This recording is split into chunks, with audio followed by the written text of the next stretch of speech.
to our 3-year plan hearings, and welcome to our submitters who are presenting to us in this block. Just for our speakers, you have 10 minutes for your presentation, 5 minutes to present, and then 5 minutes for questions from elected members. There'll be a soft bell at 4 minutes and a louder bell at 5 minutes, and then again a soft bell at 9 minutes, and finally a louder bell at 10 minutes. And our first presenter that we have is Simon Baker from Latu Ora, or not? He wasn't, online, on Zoom. Zoom, isn't he? Not as yet, okay. Do we have Susan Jacobs here?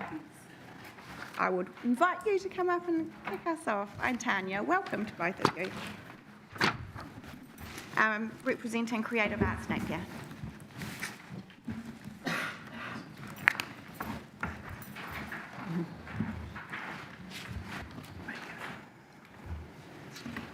Do we have the slides for our presentation?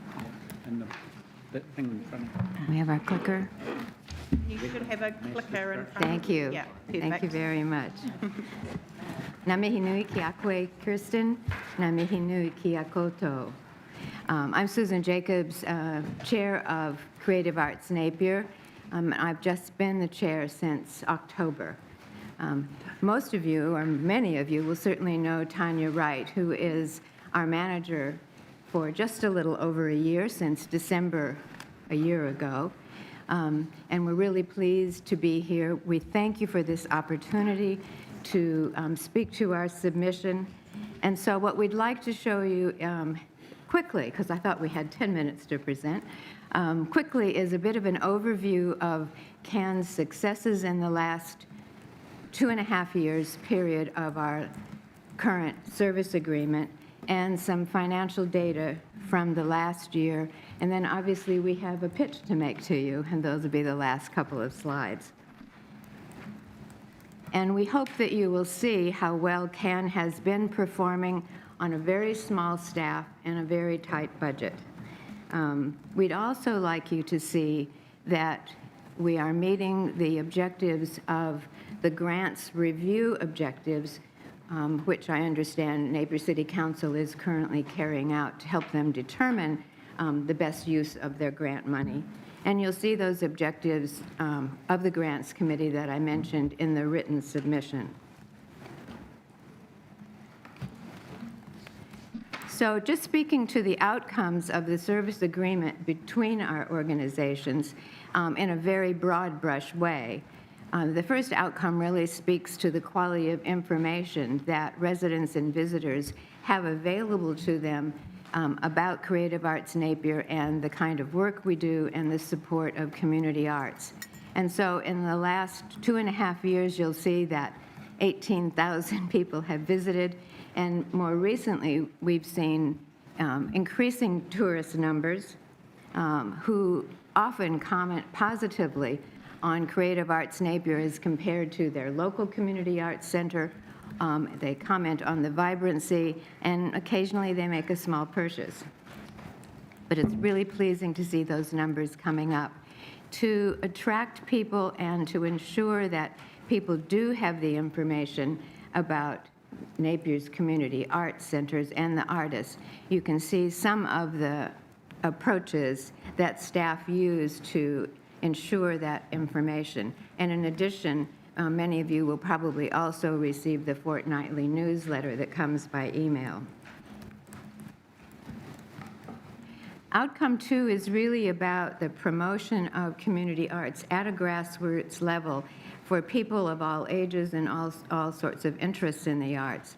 And so there have been 91 workshops or events that, in this case, have involved over 1,000 children and young participants, 74 community events, and 118 various types of workshops. Just carrying on with a little bit about outcome 2, this is a representation of the range of activities and the genre, and So if you've come to any of our classes, you would see that they might involve printmaking, sewing, origami, sushi making, drawing and painting, and including the Pandora project, which focuses on the connection between art activities and stress relief and well-being. And you can understand how critical that's been in the last year. Outcome 3 of our service agreement talks about the importance of promoting local artists and supporting them in their activities. Over the last 2.5 years, we have had an average of 7 exhibitions per month. That's 192, and just 39 in the last 6 months. CAN has also supported the Waiheke Village Arts Center in terms of cyclone recovery. Community Arts Center Ahiriri and the Topo artists collaborated together to raise over $9,000 towards the clearing and restoration of the Waiheke Village.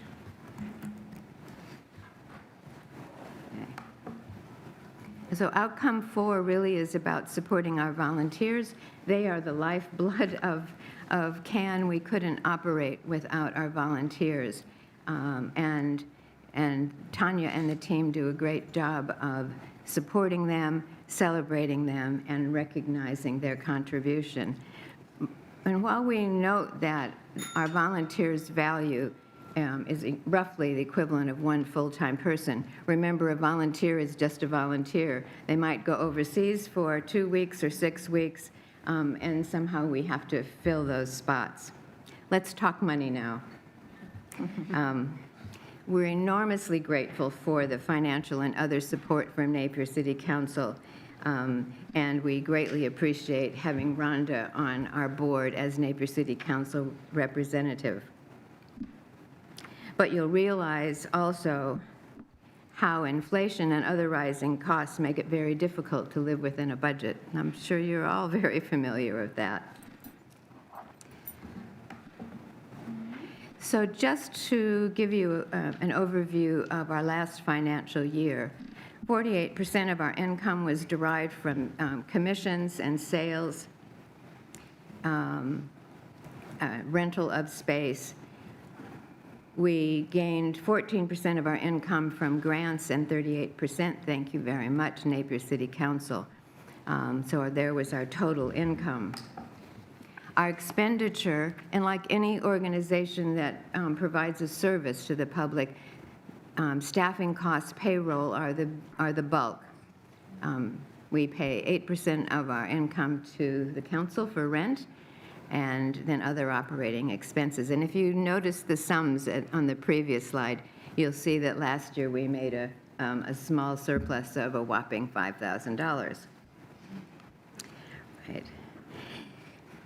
But our achievements are down to Tanya, her creativity and her leadership, and a careful board. But I have to ask the question, and I hope you will ask the question, at what cost? When I came on the board, I joined the board in September last year, I was really surprised that CAN ran on 2.4 staffing. But I was aghast when I found out what the staff were paid. In no way were the wages commensurate with market rates for their individual job descriptions, their qualifications, their experience, or the performance, and we have some part-time staff on the minimum wage, and you know that the minimum wage is not a living wage. And to me, that's embarrassing, it's wrong for a service that serves the public to be in that situation. In December last year, we were able to make a small increase in one staff member's hourly rate. And at that time, we agreed to slightly increase our financial manager's hours just to allow her to train people on the new point-of-sale system that we were able to get via a grant. Then in March this year, the board agreed to continue our financial manager's hours in order to provide her time to develop more grants.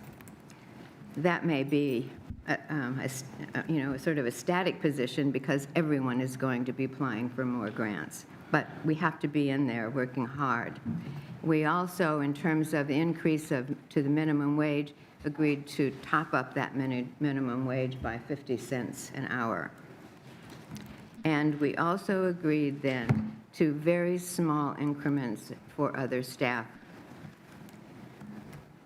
We need to do more to appropriately remunerate staff over time.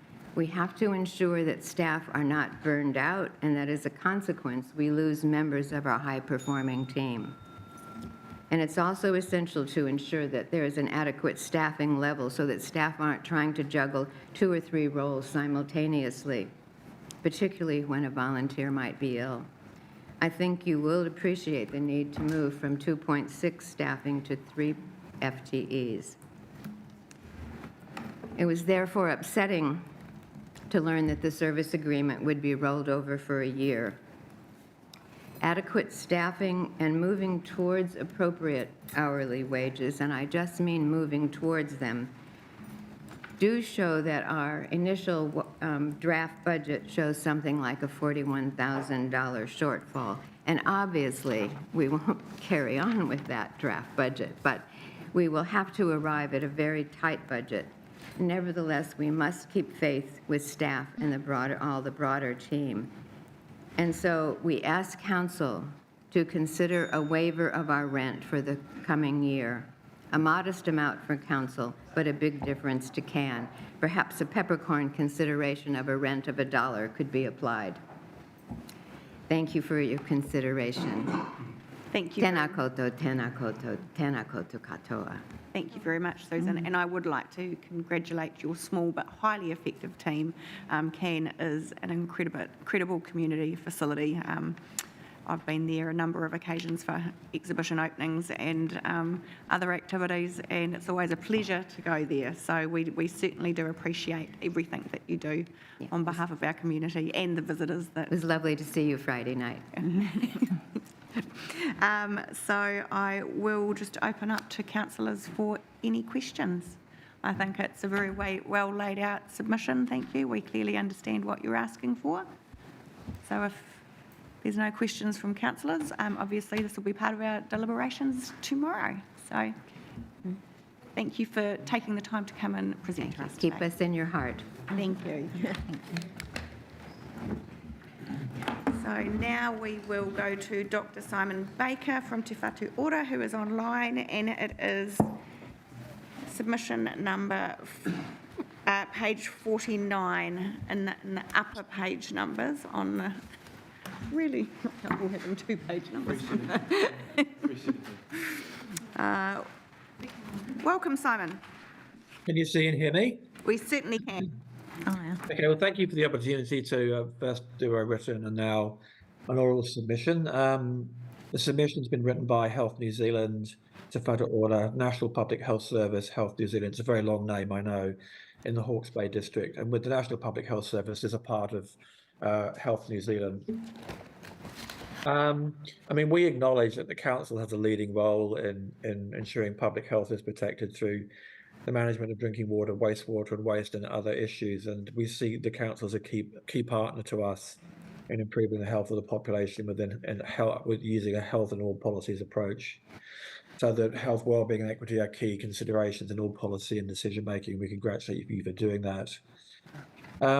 Although we understand the need to reduce council expenditure, particularly after the disastrous weather events we've had in the last year, we still urge you to prioritise retention of initiatives that enhance well-being and reduce inequities, particularly about infrastructure and services in areas of high socioeconomic deprivation and activities that address the major sources of health inequities in Napier, including access to housing quality, which I'll come on to, health promoting transport options and protection against harmful commodities.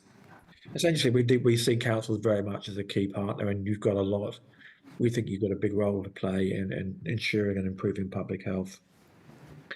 So looking into the specifics of our submission, so talking about the council housing, issue. I mean, obviously access to affordable, quality, safe housing is really essential to well-being, and inequitable access is a significant driver of systemic health inequities in Aotearoa.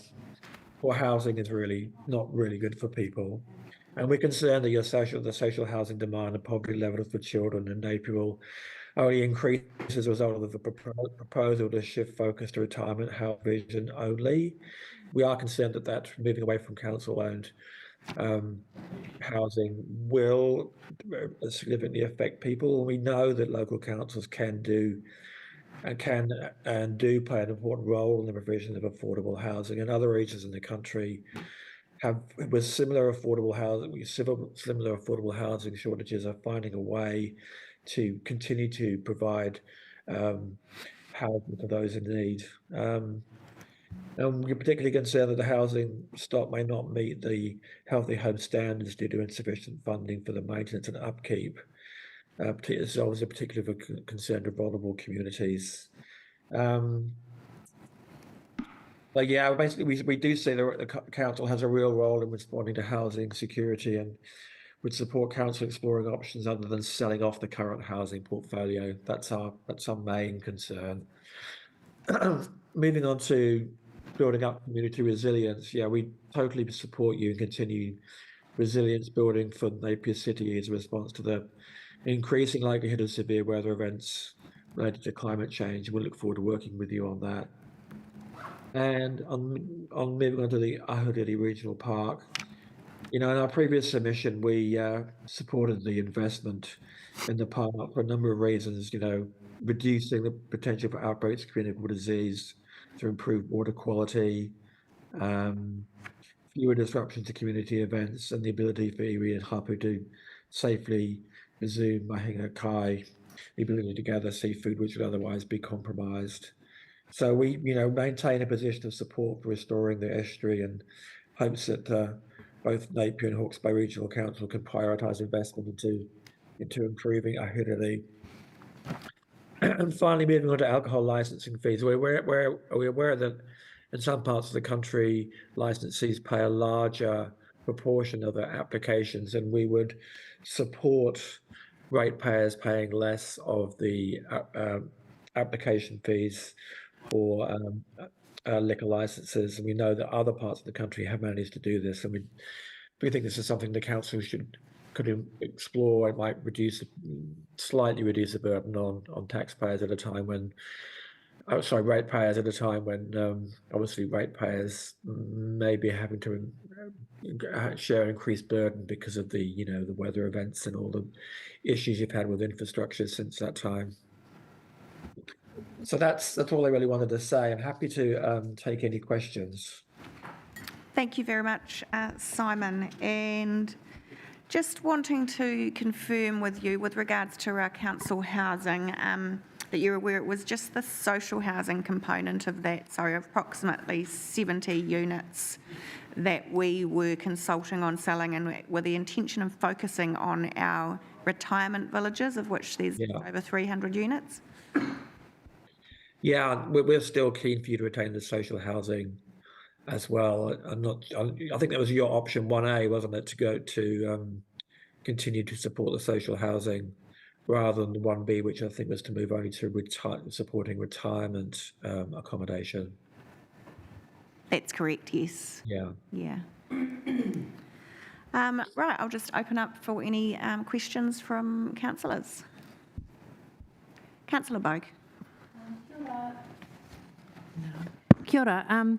Just to reassure you about the healthy home standards, that I did ask the staff about that, and our healthy home standards will be met for all of our housing by the end of June, so most of them have been already achieved, so we've gone through that process. Okay, that's reassuring. Yeah, thank you for letting me know. Excellent. If there's no further questions, thank you very much for your time today, Simon. Appreciate it. And thank you for your time too. Thank you. Bye-bye. Next online. Okay, so we do have another slight change in order now. Nick Aiken, who was unable to join us yesterday, it's page 75, so back earlier in your book. And he is also joining us online. Welcome, Nick. Well, thank you. Can you hear me okay? We can. I'll just give councillors a moment to find your written submission, and then we'll kick off. Thanks. No, it's in your book you've been using. Okay. Page 75.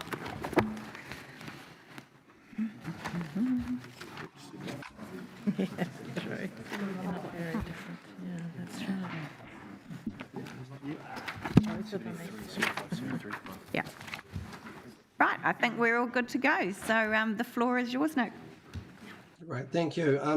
And apologies, I'm a bit croaky. I've actually come down with COVID, which is why I wasn't there in person yesterday. And hopefully my voice will last today because I haven't been able to talk all weekend. Thank you for the opportunity to speak to my submission. My name's obviously Nick Aiken. I live on a rurally zoned property near Bayview. My submission is about my concern that Napier City Council will ensure that all rates are fair and equitable. My property's rate increase is almost 130%, while I understand the average rate increase is 23.7%. I know other property owners near me are facing similar massive increases, some around 160%. I can also tell you that my regional council rates are going up by almost 300%. And on top of that, I pay rates to Hastings. So we are certainly getting hammered by rates out here on the edge of Napier City in the rural zones. The situation, I think, is clearly quite unfair, quite unequitable. I think one of the things I really want to talk about is the rates differential. So just to point out, I don't get any additional services beyond those received in the urban residential areas. In fact, I receive a far lower level of service here out in this rural area. But I seem to be expected in these new rates to subsidise capital expenditure for projects around Three Waters that have no benefit to me or my property and that I can't even access. So out here, like a rural property, I pay for my own wastewater. I'm rated by Hastings for my drinking water. I also have to pay for my stormwater infrastructure. None of these are provided by Napier City. All cost me additional rates and expenses on top of what Napier City Council wish to charge. I don't have any street lights. There's no footpaths, and nor do I want any of those facilities. There's also no footpaths or cycle paths beyond my street that I and my family can use to get to local services and facilities. Instead, we have to navigate a high-speed road, a rural road, which is Hill Road, which is 80 k's an hour. Speed reduced because it was unsafe, and the street I live on, which is 100 k's an hour, and it's 2 kilometres to the nearest dairy or any services. This is very much rural, not urban. Once we get in Bayview, we have to navigate the very poor and largely unmaintained cycle paths if we want to go anywhere like the beachfront. I don't know if you've had a look at the State Highway 2 cycle paths. They're in a very poor state since the improvement in inverted commas works were done recently, where the grass berms have been largely destroyed. The cycle paths are covered in gravel. So I just want to stress that these are the challenges that we have here are found in a rural environment with a lower level of service. This is what we expected. We came out here. These are not urban environment challenges, and we do not receive an urban level of service. So I object to the inclusion of capital expenditure costs associated with council projects that I have no access to and can't benefit from. And in fact, by charging me these rates, this means that I and my property and my neighbours as well, I'm sure, are subsidising works going on in the urban parts of the city. I don't think that's fair, and I don't think that's equitable. I didn't have a lot of time to put my submission together because I was writing a commissioner decision for another council. But when I quickly had a look back at the council's revenue and financing policy, I noticed that it recognises the significance and need when determining the general rate differentials to consider the intensity of development. Property size is identified as a common differential, and differentials are set by property type, recognising that residential and rural properties should have differentials applied. So I stress again that this is a rural area, not an urban area out here. Properties in Eskills and Kaimata Heights, Hill Road, and so on are developed to a significantly lower level of development and aren't able to develop as intensively as in the urban zones. and the council itself is restricting this through its own district plan. And I draw you, so I'm a planner, I know the plan quite well, and I understand the restrictions that are applied. And so I draw your attention back to the council's own proposed district plan, which is further reinforcing that this is a rural zone property and further restricting the ability to develop out here beyond what has been the case in the past. So the district plan is actually increasingly making this rural, not urban, increasingly restricting our ability to develop anything. We now have heavy restrictions on house sizes and so on and so on. So we're very constrained by the lack of services. We're constrained by topography. The district plan itself talks about us being a rural zone, and I've discussed this with your planners. This is what your planners say is the council wants. So we're very rural, not urban, and I think the differential needs to recognise that. If I go back to the 2021 policy, it recognised the need to recognise the relative benefits received when considering the general rate differential. Napier City Council should review its general rating differentials for rural, including rural residential and lifestyle zone properties in the Bayview area. The retention of the current general rate differential, which is basically no differential between us and urban at all, despite our much lower level of service, means that residents in rural areas such as mine are paying significantly more in rates while receiving a significantly lower level of service. It's possible that this outcome would mean that property owners in rural zones and areas are in effect subsidising the higher levels of service received by other ratepayers in the residential areas, the urban areas. This, in my mind, raises significant questions about fair and equitable outcomes, and that rural residents in these areas are being disproportionately taxed or rated, possibly to the extent that some property owners will need to sell their homes. And I know several of the councillors and the mayor, your worship, you went out to Bayview a few weeks ago and you heard some of those tearful concerns raised by some of the elderly population out here who are on fixed incomes. And I can tell you it's pretty hard to have you see your rates go from $2,800 to over $6,000 in a year, and then to see they're going to go up again next year and again the year after that. I'm not quite sure where that money is going to come from for all of us. So I draw your attention to the intent of the Council's revenue and financing policy of 2023 to recognise the importance of the general rate differential. I further draw your attention to the Napier City Council rating policy of 2021, when the general rate differentials for rural and rural lifestyle residential properties were very significantly changed to the great disadvantage of properties such as mine. So in 2021, the council made significant changes to the differentials. It seems to me that was on the basis of us receiving the same level of service as urban residential properties. However, I don't see how that could possibly be the case. I haven't seen any increases in my service over those last few years, and certainly anybody who comes out here can see this is a rural area. The plan says it's rural. It's certainly not urban.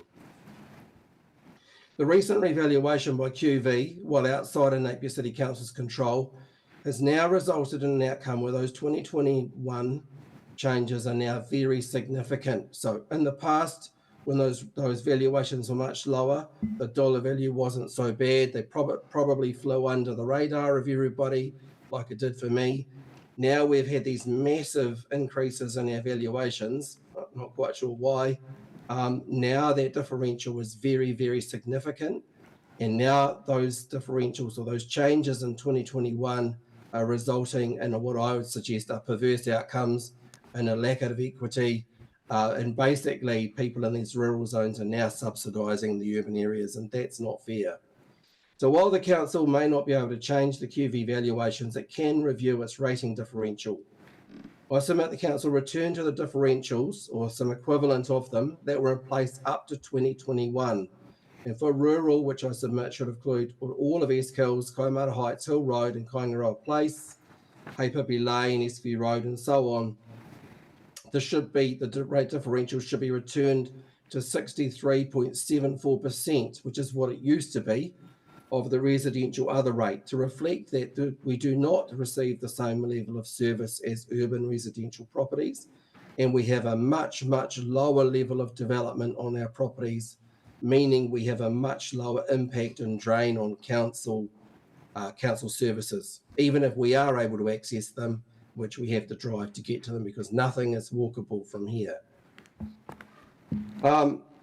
There's been no applicable increase in the level of service or benefits received by property owners and residents in these areas compared against property owners and residents in the residential other areas since 2021.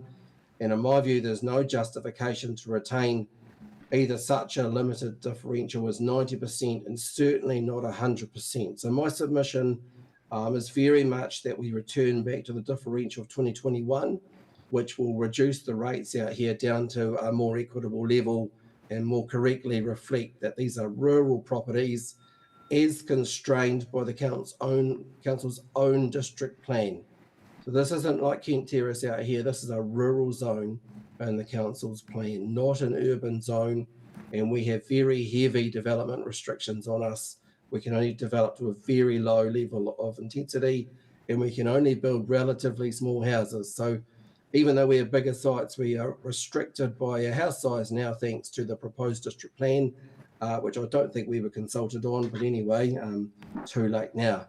I had a couple of other things in my submission too around historic features. Sorry, Nick, sorry, I'm going to have to interrupt you there, and you might not have been online when I was talking through the 10-minute time limit for all submitters. So you've had 10 minutes already. We do have written submissions, which covers off on the other points that you wanted to raise with us. I will just very quickly check in with councillors in case they did have any questions. So Councillor Price and then Councillor Brown, and then we'll have to move on to our next submitter. So mine's a quick one. Is the stormwater levy in those figures that you gave us, the percentages? The stormwater levy is in those figures, yes, but it's I think it's maybe $600 of 3,200. So even with the stormwater levy gone, our rates rises are still massive. Yeah, I just want to get the figure right anyway. Thank you. Thank you, Nick. And Councillor Brown. Kia ora, Nick. Just a couple of questions around the lighthouses and the pillbox assets that you were looking at getting restored. Do you know who owns them? They're not a council asset, are they? Or are they? I think the lighthouses are owned by the owner of the land around the airport. I'm not sure who that is now. It might be Mana Hariri or someone. Pillboxes, I would have thought that's a council asset. If not, maybe it's DOC. I'm not sure, or regional council. I'm not sure that's necessarily a restriction on maintenance of them, though. It's not unheard of for councils to form agreements to maintain things on land that's not their own.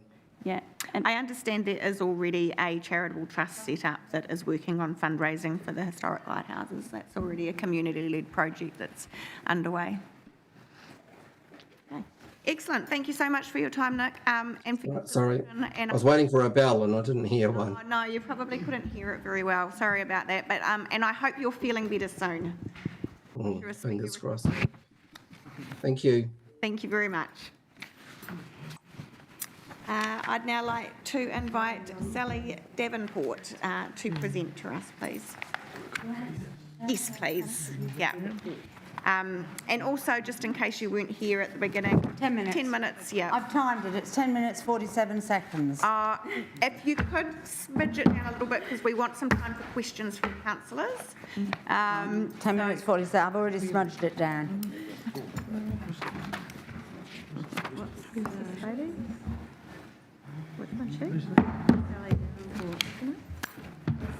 The floor is yours.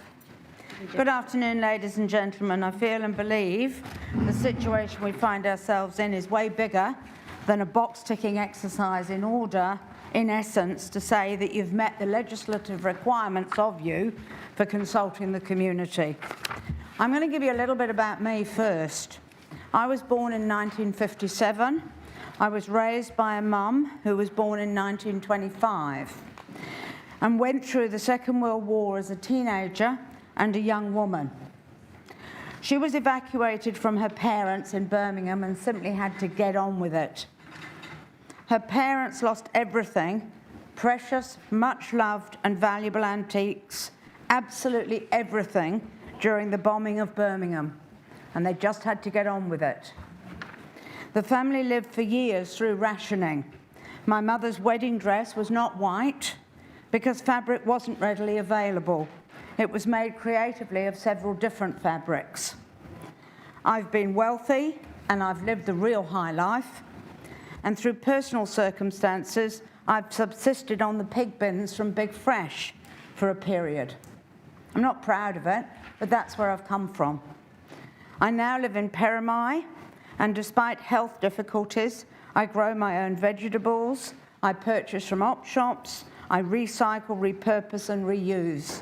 Skills my mother and grandmother taught me from their experience during World War II. The bottom line is, though, if you don't have 3 eggs, you can't bake a cake. It's that simple. If you don't have 3 eggs, you can't bake a cake. If you don't have money for fabric, you make do. In other words, ladies and gentlemen, I've cut my cloth according to my income. I'd like to acknowledge that to some extent the situation Napier City Council now finds itself in has been created over some decades. Consistently, past mayors and their CEOs have failed in their statutory duty regarding repairs and maintenance and their basic responsibilities as council officials. Advice from those who know better has been ignored, and for way too long, the officials and people of Napier City and Hawke's Bay have believed they could change nature. For example, granting planning permission to build in the Tiawa area, ignoring decades of decay in the water and storm pipes, knowing full well that every time there was a rain event, Onikawa, Mariwa, Maraenui and Perrimai flooded. It's been happening for 50 plus years. It's not new. Right here, right now, despite all of this, now I will skip that. In the current words of the team, no, I'll skip that. Okay. So to some of the specifics in the 3-year plan. Should we continue to deliver our current council housing? As a community, we have a social obligation and responsibility to provide for the less able and less fortunate in our community. Government cannot be expected to do it all, and this government will do less than ever. Napier has an unwanted and embarrassing reputation for homelessness. Do we want this to get worse? As for the cost of repairs and upgrades, I've actually seen firsthand how money is wasted at Henry Charles. It was extraordinary. The 2-3 coordinators need to act as if they were spending their own money and be significantly more savvy about how they do so. Competitive quotes, shopping around for deals in paint, etc., etc. It's not rocket science. Building up our community resilience with a rate to build resilience. Stop banks. I just have to laugh. I really have to laugh. That's not 10 minutes. No. What, if any, guarantees can you give me that any stop banks, higher, wider, etc., will hold in another event? You can't give me any guarantees at all. There are no guarantees that the work you intend will prevent another episode. Frankly, guess what? Rivers will run where rivers will run. And please, don't tell me that Cyclone Gabriel was a 1 in a 150-year event. I just don't believe you. I wonder, have none of you watched An Inconvenient Truth or read Al Gore's book of the same title?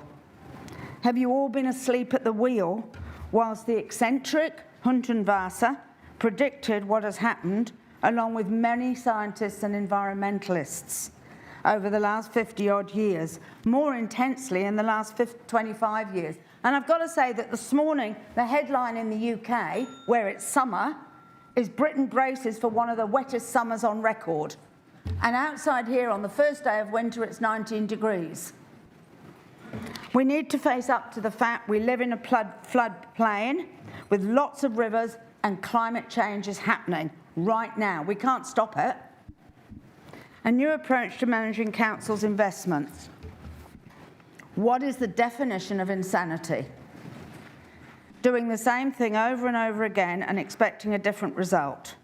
Council has proved to me over the 30-odd years I've lived in Napier, over and over again, that it can't adequately manage assets such as Marineland, the aquarium, the Kiwi House, the War Memorial Centre, and so forth, without them losing money.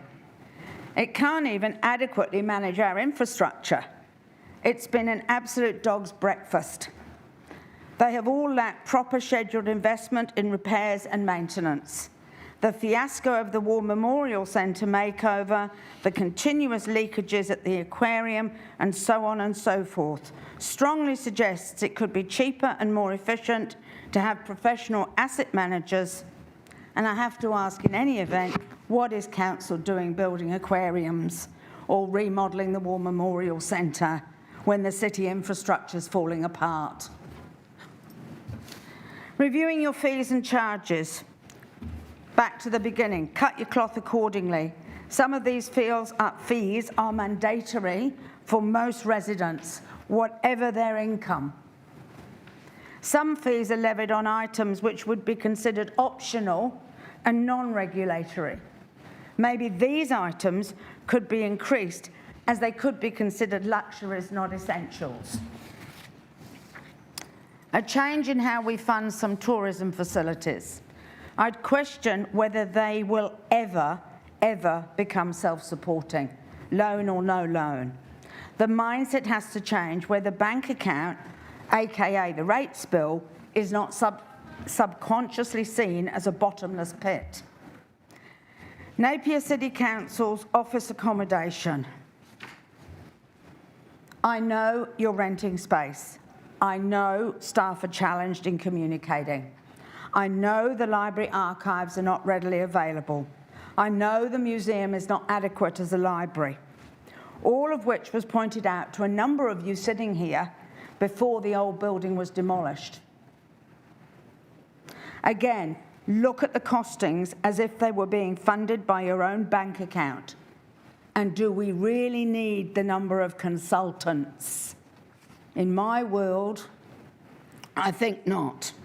I question whether it really has to cost 58 million to bring everyone back under one roof. Do we really need to titivate the exterior to the tune of $5 million? Does the interior plan have nice-to-haves? Can we afford them? Should we not stick to the must-haves, basics at the moment, and accept that's all we can afford right now? Same with the Emerson Street redevelopment. Does it really need to happen? Will it stop people shopping online? Will it bring people back into the heart of the city? It strikes me that shopping habits have changed, that it's not our responsibility as ratepayers to increase retailers' turnover. And I've been a retailer, as some of you know, or stop people shopping online. It's not my responsibility. So in summary, our city is made up of many thousands and thousands of retirees and working poor. I myself know way too many people who are working 2-3 jobs, who work double shifts, who work 6-7 days a week, and often they have children. Post-cyclone, is this really a good time to be building a new office? I know you need it, but is it really a good time? Is it a good time to be titivating Emerson Street?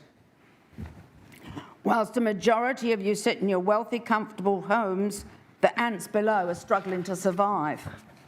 Start by looking line by line at each division department's budget. Line by line. Let's start with office cleaning. You might laugh, but does it need to be every day? How often is it done? Can staff not empty their own waste paper bins at a central location?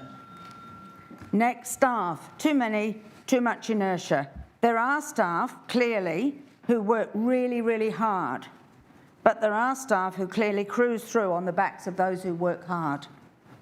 I bet money, and a lot of it, that were I to start investigating each line of each department's budget, I'd find millions to save.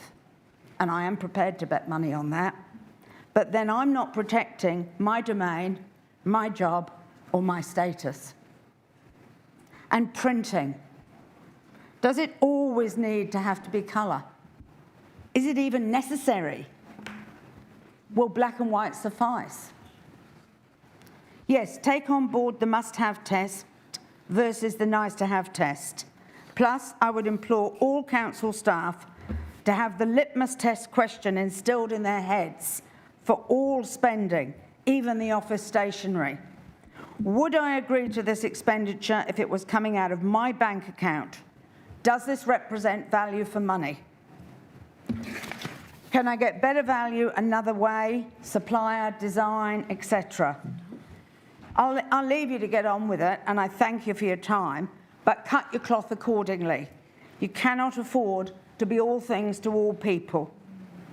And really, I don't believe you have the mandate in any way, shape or form to impose this current year's rates.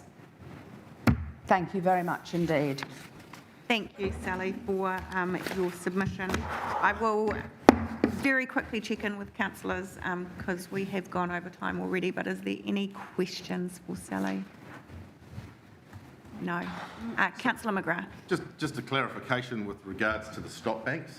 It really is a regional council thing. I don't want to pass the buck, but they are mandated with that responsibility.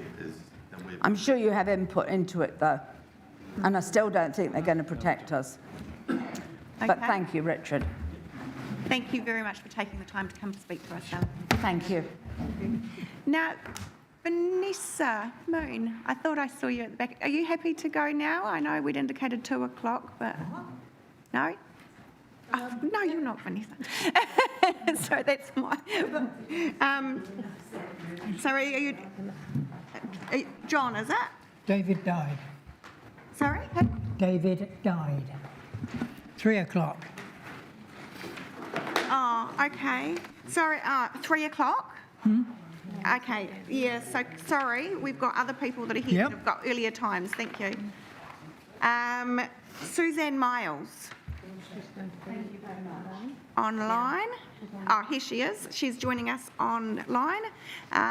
So, Susan, I would invite you to present to us, please.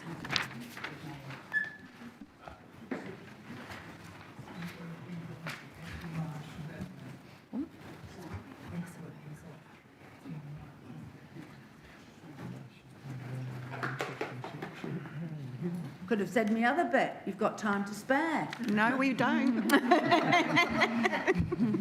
Good try. Are you there with us, Susan? Her name's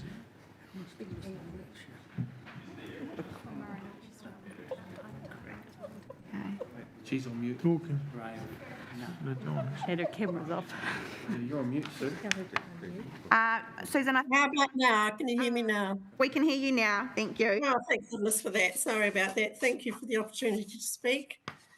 I wish to speak to my last little comments on signage in the city. And I think there's going to be some photographs. So move on to the next one, please.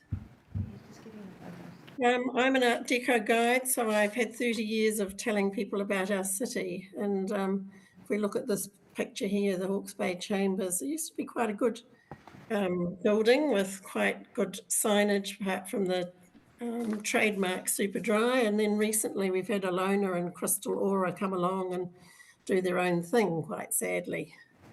The next one. The dry cleaners on the corner of Hastings Street and Browning Street. Excellent signage in keeping with the building. Next one, and I'm sorry it's the same. Provincial Hotel. The blue sign to the right of the cocktail bar could be more appropriate. Let's say a mustard background and perhaps black graphics. Next one. Bowman's Building. I don't think I have to say anything here. The bright blue and the bright pink. Next one. The bed shop, a mishmash of signs all over the face of the building. including one vertical one on the top story. Next one. Emerson Street, opposite Market Street, has fascia boards that are uniform, but they're extended in height. So they're a bit deeper than they should be. Next one. Hawke's Bay Permanent Building and Investments, Tennyson Street.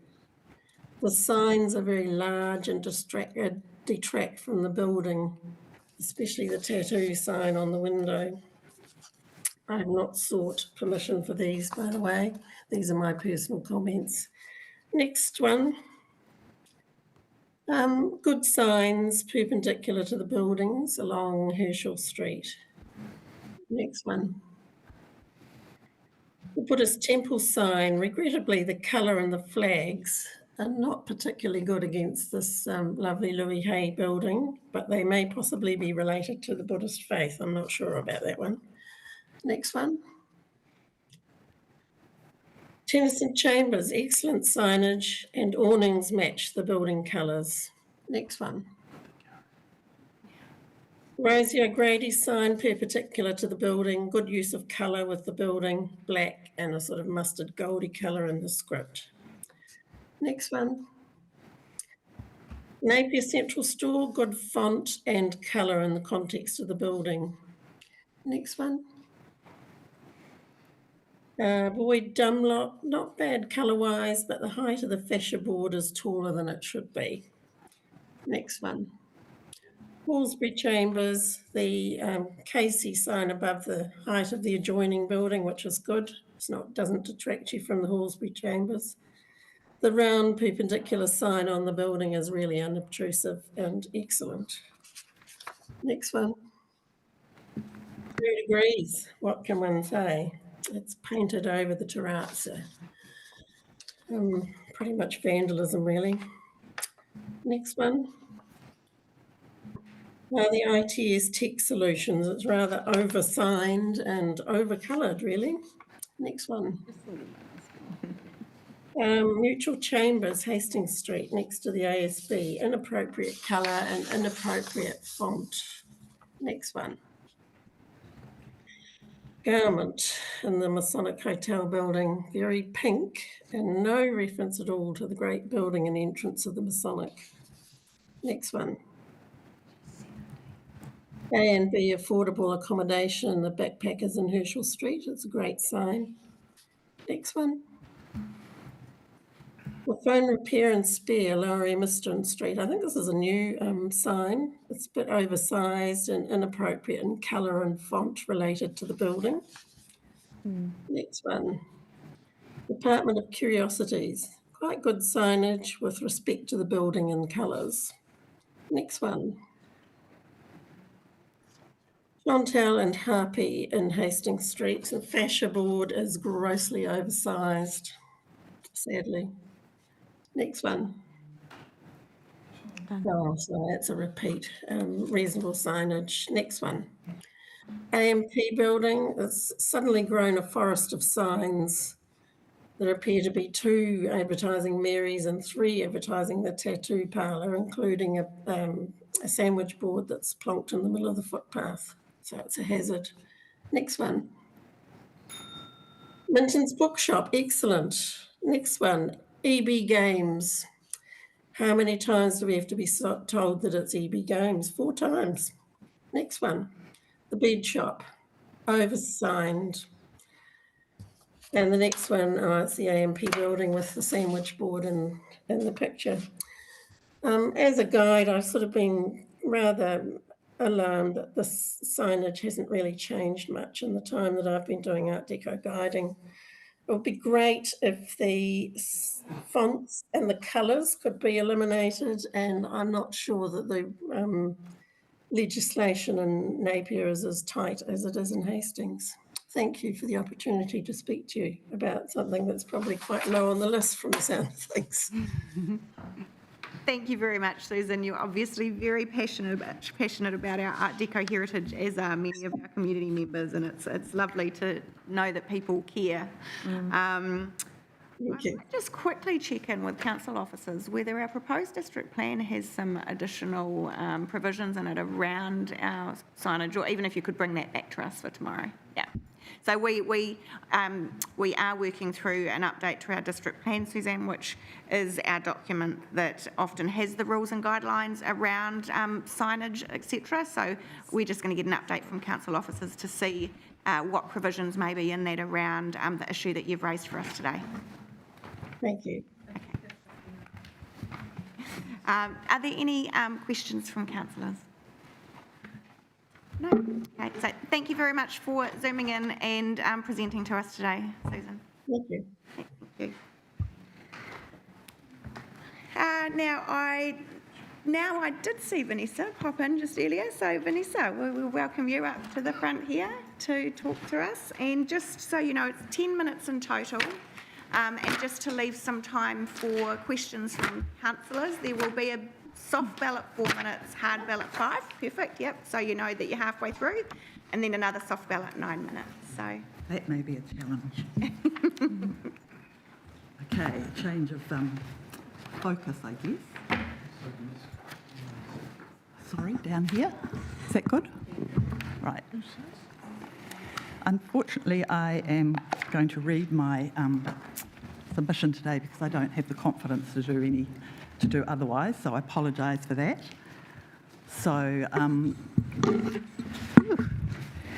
thank you all for being here to hear my submission. I appreciate it very much that I'm being heard.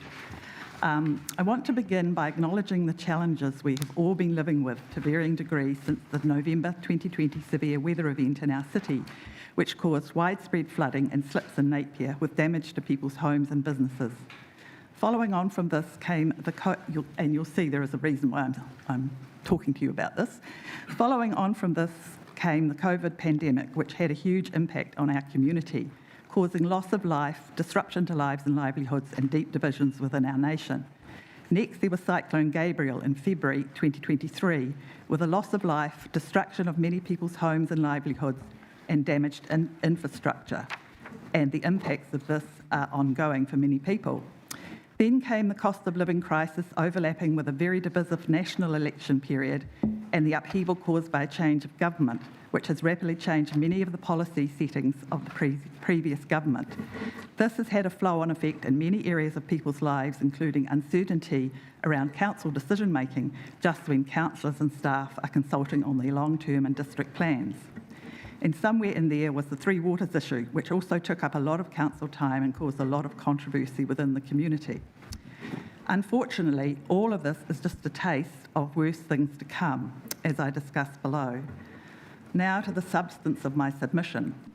The two issues that I touched on in my written submission, which I wish to address in this oral presentation, are firstly, the current state of Earth's biosphere, with a focus on what we call the environment and on the changing climate.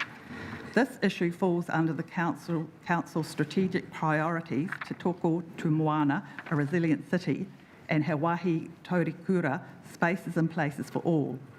The second issue is what I am calling the people's sphere, and specifically relates to breaking down barriers between council and the community and doing democracy differently. This issue falls under the strategic priority Te Takutai Moana, nurturing authentic relationships. In connection with the first issue, a report by the Post-Carbon Institute has been helpful for me in beginning to think about these issues. This report is titled Welcome to the Great Unravelling, Navigating the Polycrisis of Environmental and Social Breakdown. It was published in June 2023. According to the report, there are four main overarching issues identified as part of the Great Unravelling. Number one, the alarming, rapidly changing environmental and social conditions we find ourselves living in. Number two, the need to grapple with complexity, uncertainty, and conflicting priorities. Number three, the need to maintain social cohesion within societies and peaceful relations between them, while implementing key changes in collective behaviour and managing the negative consequences of past failures to act. And the list that I read out initially is an example of this, the list of challenges. 4, the personal competencies that are needed to understand what's happening and to respond constructively, primarily by building household and community resilience for this precarious time. The report focuses on both adaptation and mitigation, which must happen in tandem to ensure a livable future. Towards the end of the report, there is included a section entitled Weaving a New Tapestry, How to Respond to the Great Unravelling. As an initial general response to this question, it states, perhaps the hardest part of any process that entails making significant changes and establishing new behaviours is the beginning. To mount a fitting response to the great unravelling, we must begin from within ourselves. We have to learn how to navigate uncertain conditions and uncertain times, and then we have to work together to apply our learning and skills to the scale of our communities, and then the scale of our nations and the planet as a whole. In the section of the report entitled What Can You Do?, it talks about informational competence, emotional psychological resilience, and practical personal steps for building resilience. These factors would apply equally to organisations such as the Council. The closing paragraph of the report asks us to imagine what a young person a few decades from now, living in a depleted and ravaged world, might feel when looking at surviving images of today's influencers, enjoying comfort, convenience and privilege on an epic scale. What could we do now to change that scenario? Perhaps if we work together to build a truly sustainable way of life, future generations will have some reasons to thank us. Sorry, I've lost track of the dings. I think it's 5 minutes. Oh, okay. In practical terms, maybe this report could provide a resource for the Council to do further work on upskilling staff and councillors on these vital issues, including the Hawke's Bay Climate Action Joint Committee. I acknowledge that I am making this suggestion with no knowledge as to what training has already been done by staff. As well as Council staff engaging directly with the Napier community around the issue of the polycrisis, I would like to suggest that groups such as Hawke's Bay Environment Centre and Biodiversity Hawke's Bay should be considered for funding by councils for the work they do, as they are able to mobilise volunteers to amplify what their paid staff can achieve. Climate change falls under the umbrella of the work of the Environment Centre, and biodiversity is another vital part of the overall picture of environmental breakdown. These groups could then support Napier City Council to meet its objectives and commitments as outlined in the Council's position statement on climate change, whilst also supporting the Hawke's Bay Climate Action Joint Committee to meet its objectives too. Is this counted? It's fine, Vanessa. It's okay if you go a little bit over. Okay. Where was that? It would also be helpful in terms of educating and involving the community to have much more comprehensive and interactive information on the Council's website.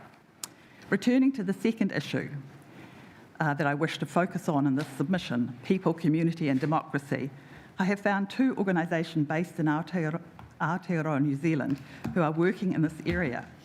The first is the Helen Clark Foundation, which has recently completed a report in partnership with the global infrastructure company WSP, entitled A Shared Future, Working with Communities to Adapt to a Changing Climate. This report talks about new ways of working with communities around adaptation planning. It includes chapters entitled The Case for Engaging with Communities on Climate Change Adaptation, Principles of Community Engagement, Innovative Engagement Tools and Policy Considerations.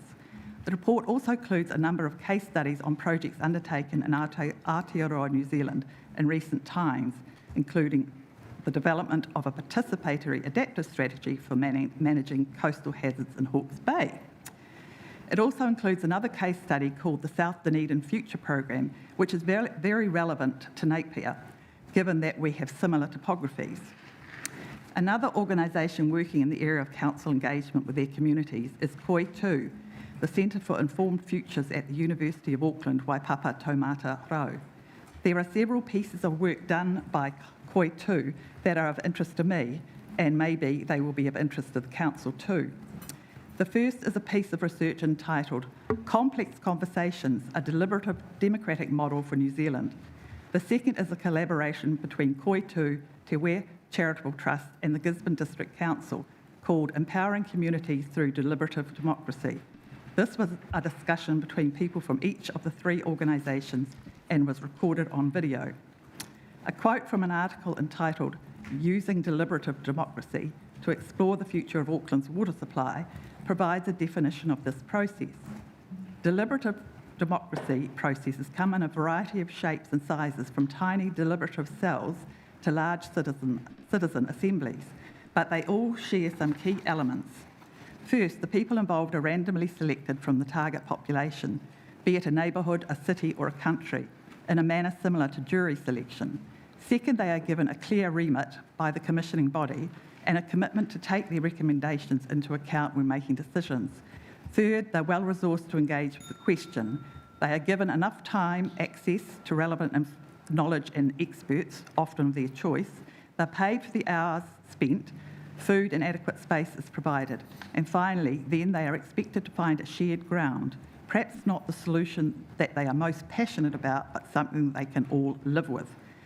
With all this research, what all this research opens up is a way of broadening and deepening participation and decision-making in our city, resulting in a deeper understanding of the issues and better, more durable solutions, or decisions, should I say.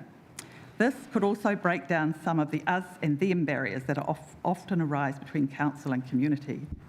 Both of these shifts are essential as we face the ever-increasing challenges of navigating the polycrisis of an environmental and social breakdown that we are living with and in. There is clearly much, much more to discuss in connection with all these big issues of our time, and much, much more that we must do starting now. This includes developing a funding model for councils that provides greater support from central government to meet the existential challenges we are living with. I look forward to engaging with council and with the community on this vital process in the very near future.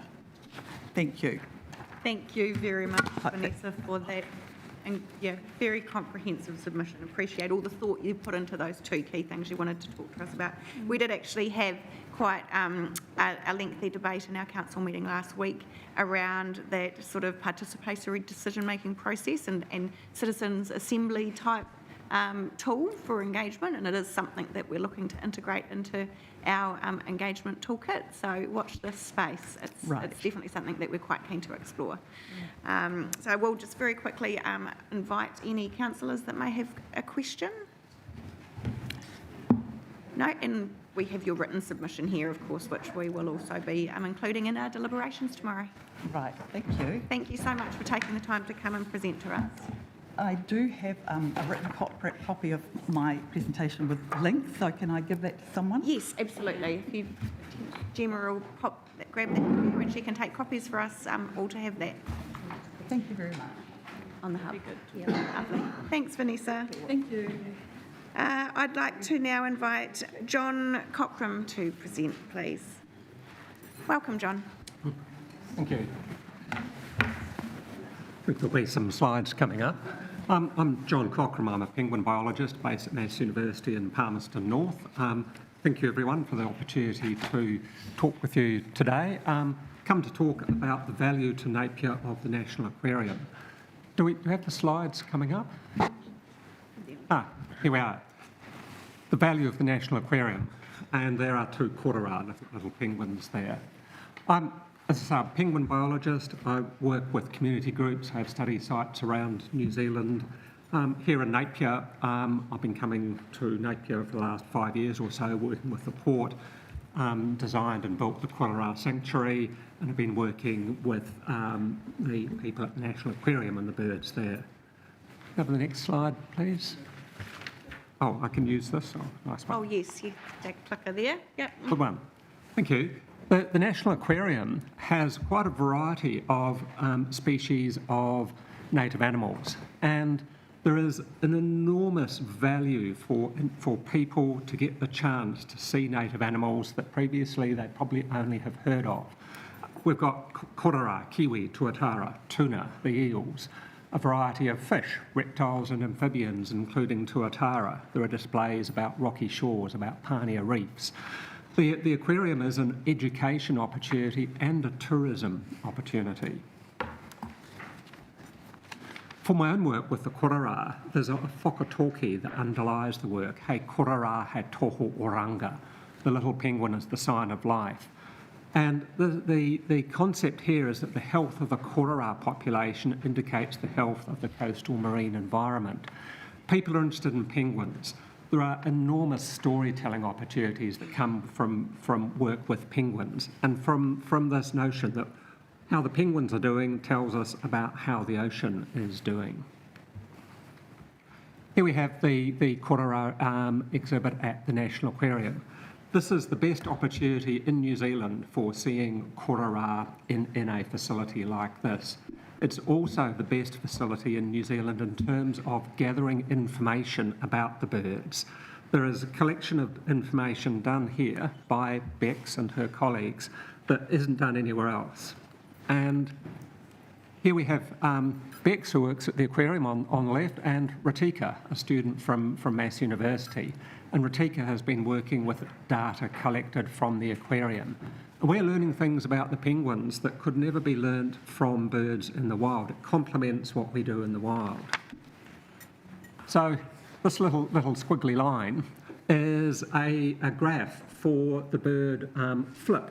Number of years from 2014 to 2021 on the x-axis, and his or her body weight. This is there are hundreds and hundreds and hundreds of publications about little penguins. No one has ever measured body weight of a little penguin over years like this. We're gathering information from the aquarium that allows us to tell conservation stories and contribute to conservation of the birds in the wild. And here's another one. This time, the time is running along the bottom, and then on the y-axis, the number of fish eaten per day. Somehow, and I've no idea how, Bex, with all these birds coming along, knows that this one has had 4, and that's one had 6, and this one had 8, and writes it down. And we know how many fish each bird has eaten for years. Just mind-blowing. And so tremendous value coming from the aquarium.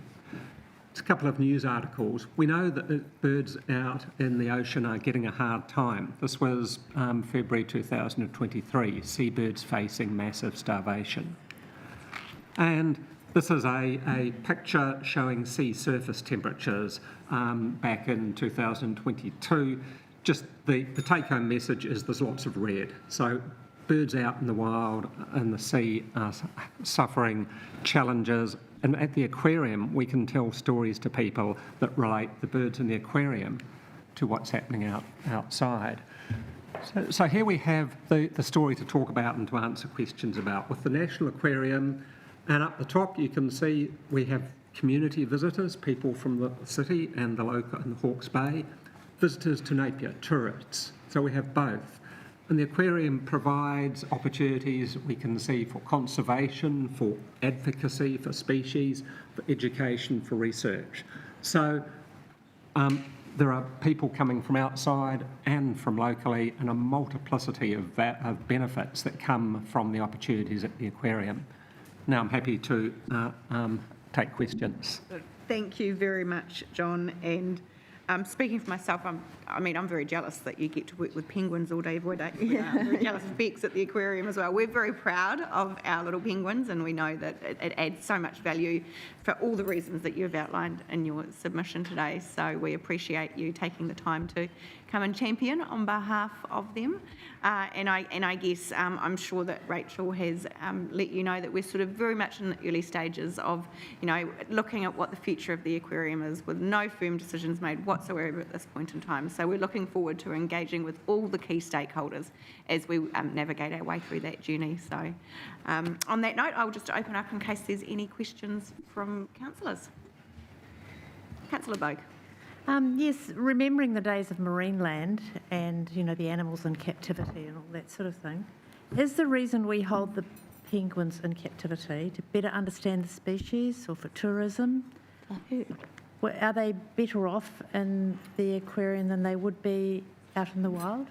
So birds have come in with injuries. There's one, is it Flip who only has one flipper? So birds come in that would either be euthanized if they weren't able to be maintained in a facility like the aquarium, they would be euthanized. So in terms of the sources of the birds, they're birds that couldn't be released, plus some that have been actually born in the aquarium situation. Any further questions? Thank you so much for the time that you took today to present your submission, John. Greatly appreciated. Right, thank you. I now call on Paul Jarvis. Paul's written submission is in the back half of the book, either page 71 or 339, depending which paging numbering you're looking at. Yeah. Welcome, Paul. Thank you, Worship and councillors, for allowing me to talk. I only put in a very brief submission, but my main reason was because I got the book, because I wanted to know what was happening with the Faraday Museum. We had a gentleman come and speak from here. Sorry, I don't remember his name, other than that he was had a South African accent. It would be Thunis, sitting over. Okay, right. Sorry, you're probably not going to like what I'm going to say. At that meeting, you told us that you were thinking of possibly shifting the museum to somewhere up on the waterfront, roughly.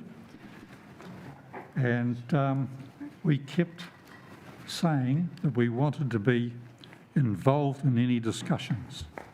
And we have heard nothing before or since. You knew about our submission yesterday. I'd just like to go on a little bit of that. I put in here that it's a historic building.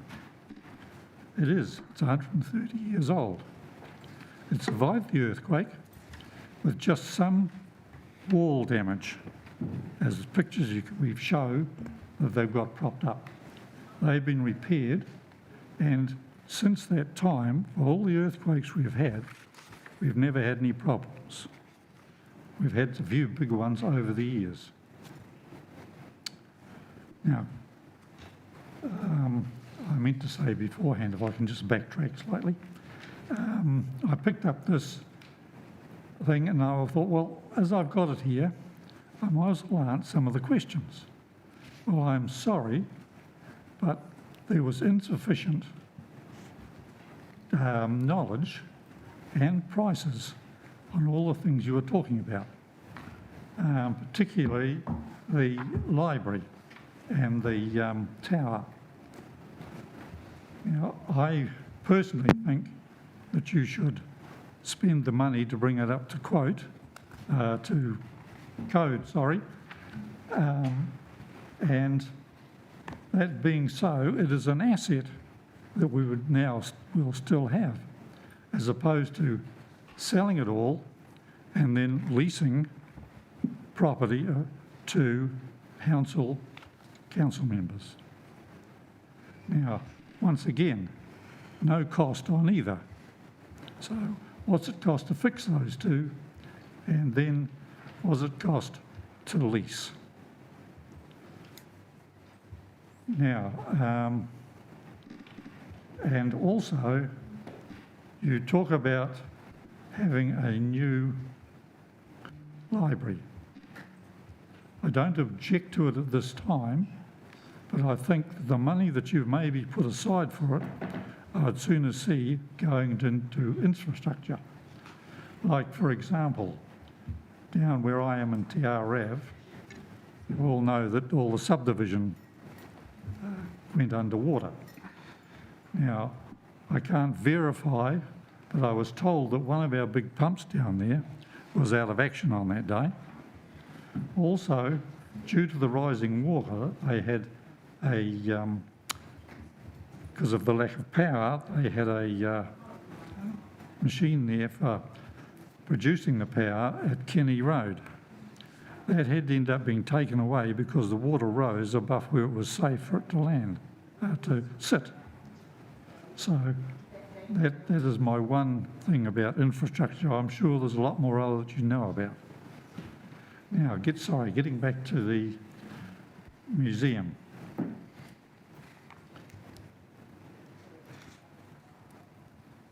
It would have, I'll go backtrack a bit again, sorry. I've written this out of order. Emerson Street, you did not, in the paper,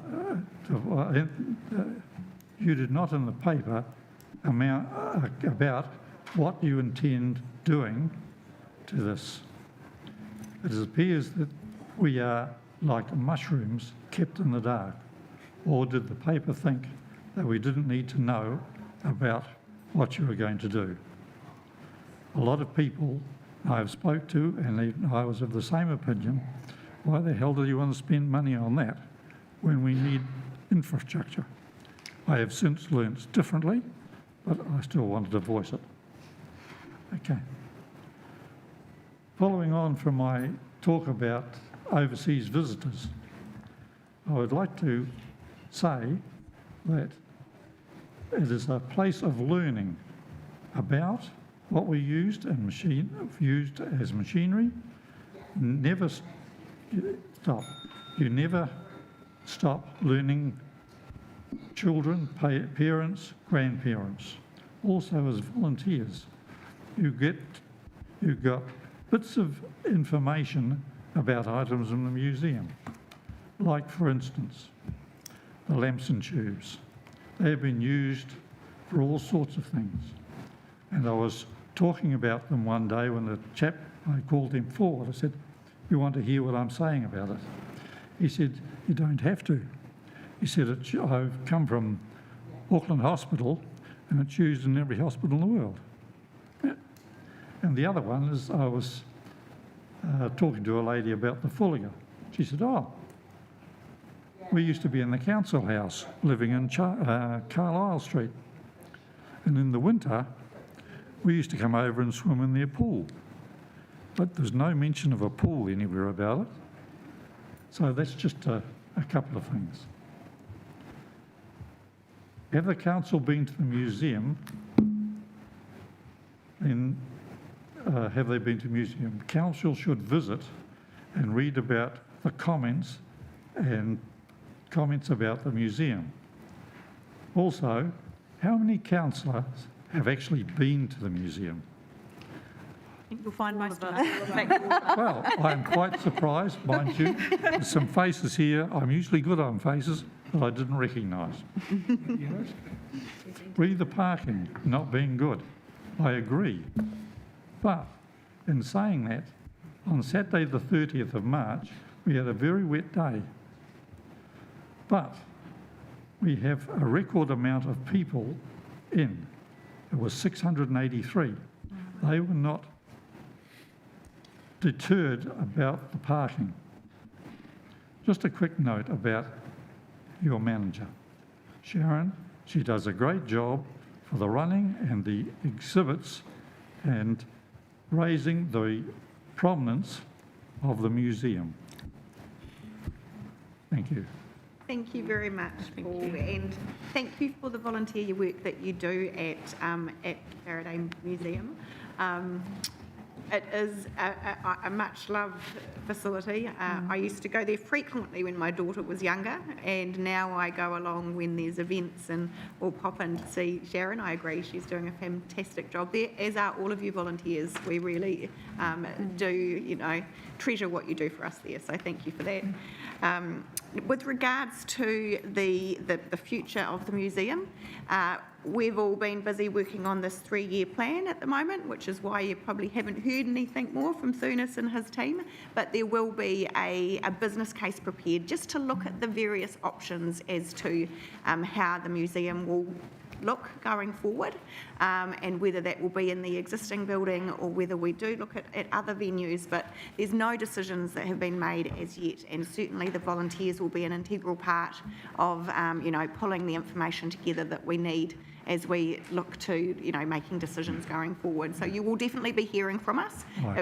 It will be later this year when we've finished doing this piece of work, but it's definitely on the work program. Okay, thank you all for listening. No, you're very welcome. The other little thing I could mention is possibly and a lot of you are the same. You either come in as parents or grandparents more than once to bring the children, particularly on a wet day. Thank you. The children absolutely love it. My daughter used to love going there. I'll just quickly check if councillors have got any questions for you, Paul. Yeah. No? Thank you very much for coming in to see us today. Okay. Greatly appreciated. Now, we are a little bit ahead of schedule, so David, would you like to take the opportunity to speak to us a little bit earlier than you were scheduled?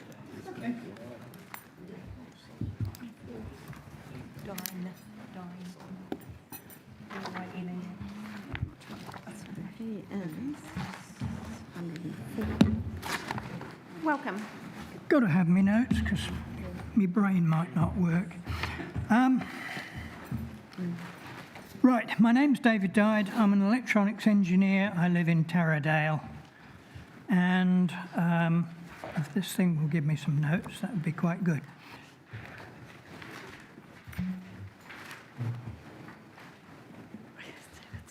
Right.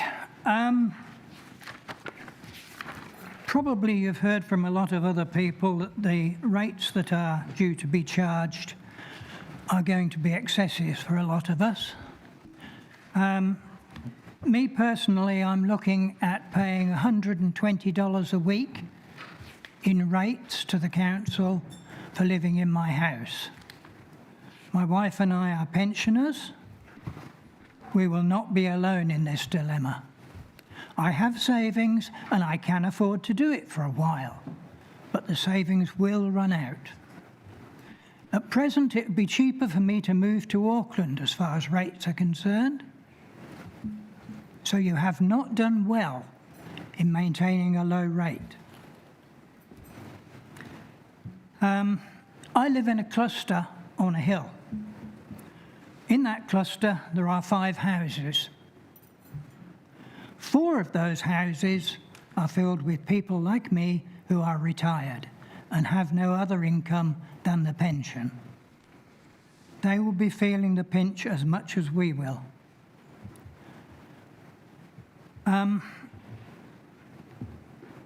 Mr. Marks said, well, he repeated that from each according to their ability, to each according to their needs. And I think the idea that somebody lives on a hill means they're a rich person with lots of income is not necessarily true. I've just demonstrated that. And I think that the council has to be mindful of that and has to come up with a plan that doesn't charge people on the hill according to their land values. How can this be done? Well, I think one of the ways, and I'm sure other people have probably suggested, that there be a cap put on the rating so that nobody pays more than the average, more than a percentage more than the average, or indeed, I would suggest, less than a percentage of the average. As far as Mr. Marks is concerned, and this went down like a lead balloon in England, I would suggest that one way of calculating a rate is to work out a base rate for each property and then to that discover how many adults live in that property, and that can be obtained from the electoral roll, and this could be used as a basis of adding a little more onto each of those properties. So if you've got 4 wage-earning adults in a property, then you can afford to charge them a little more. If you've got a single person living in a property, then you could afford to charge them a little less.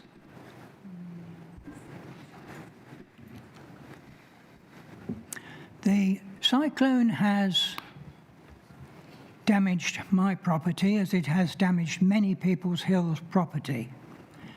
The rating review did not take into account damages to property. Consequently, I am facing a bill of certainly tens of thousands of dollars, which is going to make a big hole in the savings I mentioned earlier. I'm not quite sure where all the money is going to come from yet. I would like to see the council have somebody do an exercise on working out an average rate and adding in a plus minus according to the electoral roll It's not a difficult sum to do. I'm sure I could do it.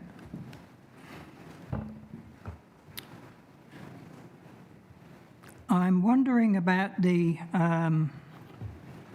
commercial areas and whether they're paying their fair share, and whether there is an opportunity to claw back more from the commercial areas, in particular the industrial areas of Onikawa and Thames Street and that area, where there seems to be an enormous amount of traffic, an enormous amount of logs going in and out, an enormous amount of damage to the roads. Those people are causing a lot of costs to the domestic ratepayers, and perhaps the burden is not being fairly shared. The council, no doubt, is having trouble meeting all the costs, because that's why we're being faced with increase. And I'm wondering, is it possible sometimes to say no? What I'm thinking is that it seems to me that progressive governments have poured more and more and more responsibilities on local councils to do things. But no money has been coming from central government to allow them to be done. Yep. I suggest that councils might like to get together. Let's all gang up on the government. I believe that meetings should be short and sweet and to the point, and basically they should probably work to the length of the capacity of my bladder. So I've had coffee, so that's all I've got to say. Thank you. Oh, before you disappear, in case we've got some questions for you, David. Oh, no? There might be questions, David, from the council. Oh, sorry. Yeah. I beg your pardon. Firstly, thank you very much for coming to talk to us today. Just wondering, have you lodged an objection with QV if you're unhappy with your latest valuation? I have lodged an objection with QV. They haven't even seen the site, so they don't know. I've asked for a rebate on my rubbish bin, and be aware that the council's rubbish emptying machinery is damaging bins, and I'm hoping I'll get a free replacement when they break it. What else have I done? I think I've been through all the avenues that are available. I can't get a rates rebate because my wife and I both get a pension, and that puts you just a few dozen dollars below where it starts. Yeah, So, which is something that our local government, I think, could collectively get together and advocate for an increase of that threshold. And I do just want to acknowledge your suggestion around how we could do an average rate and then add in the number of people that live in the household. Unfortunately, the legislation that we operate under doesn't give us that as an option, but I always do appreciate when people come to us with suggestions. change the bloody rule. That's something we'd have to lobby central government to do, and I think I can see the Deputy Mayor wanting to quickly ask you a question as well. Hi, David. Annette here. How are you? Good. Thank you very much for your submission. I'm really interested in the affordability of the rate rise and acknowledge you said that. I do want to pick up and just get your thoughts. You mentioned it'd be cheaper to move to Auckland. So the average residential rate in Auckland is $3,827, plus they charge extra for water, an average residential rate of $1,686. So it leaves you $5,513 for an average. Just over $100 a week. You guys want $120 from me. So our residential rate average is 2,992, and so I'm not average. I understand. I understand. Like to be, please. That's Yeah. what I'm saying. No, just my question was around whether that changed your view on the affordability sort of messaging that you had, and so I was just interested in your view on that. Yeah, but I don't think they charge people who live on One Tree Hill any more than they charge people on yes, they do. Great North Road. Yes, they do. Thank you. Thank you, David. Yes, they do. You might want to give it a talk. Yeah. Right, okay, that brings us to the conclusion of that block of time. So we are due to have our next block of submitters starting at 3 o'clock So if everyone could please be back by 5 to 3, and we'll get back underway. That's all right.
To our next block of submitters, great to have you with us here today.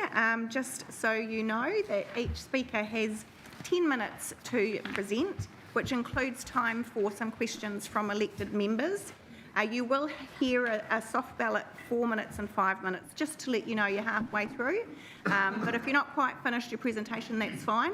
There'll be another ballot 9 minutes, and if you could try and wrap it up then, just to leave a little bit of time for councillor questions, that would be much appreciated. And so first up, we would like to invite Jonathan Wallace from Soho Group to come up to the table here. And welcome, Jonathan. Good to have you here today. Thank you. And you have, yes, we've got your PowerPoint up. Oh, this here. I've actually brought someone along. He's just parking the car but we can move this. Couldn't find a car park right out front? No, we couldn't. And it took so long to get here with all the roadworks you're doing as well. So just right here, speed bumps. I should live in Napier. I'm Jonathan Wallace from the Soho Group, from Wallace Development Company in Hawke's Bay, but the Soho Group is another company we have that is solely formed to do public and affordable housing. I spoke at this thing probably 2 years ago, whenever you last had it, and we're asked again to provide a solution or an alternative solution to your elderly housing issue. So we've just to give you a little bit about Soho Group. We build and we keep most of our houses. We currently have we do end-to-end offering. We find land, we develop it. We've built in several cities across New Zealand, probably about 8 or 9, right from Nelson up to Whangarei. We've currently developed and own about over 600 houses. These are all the areas we build in, and the number of houses we've built in each of those areas. And that's on the right is the list of the projects we've done. There's the houses in each one. And the total at the bottom there is 614.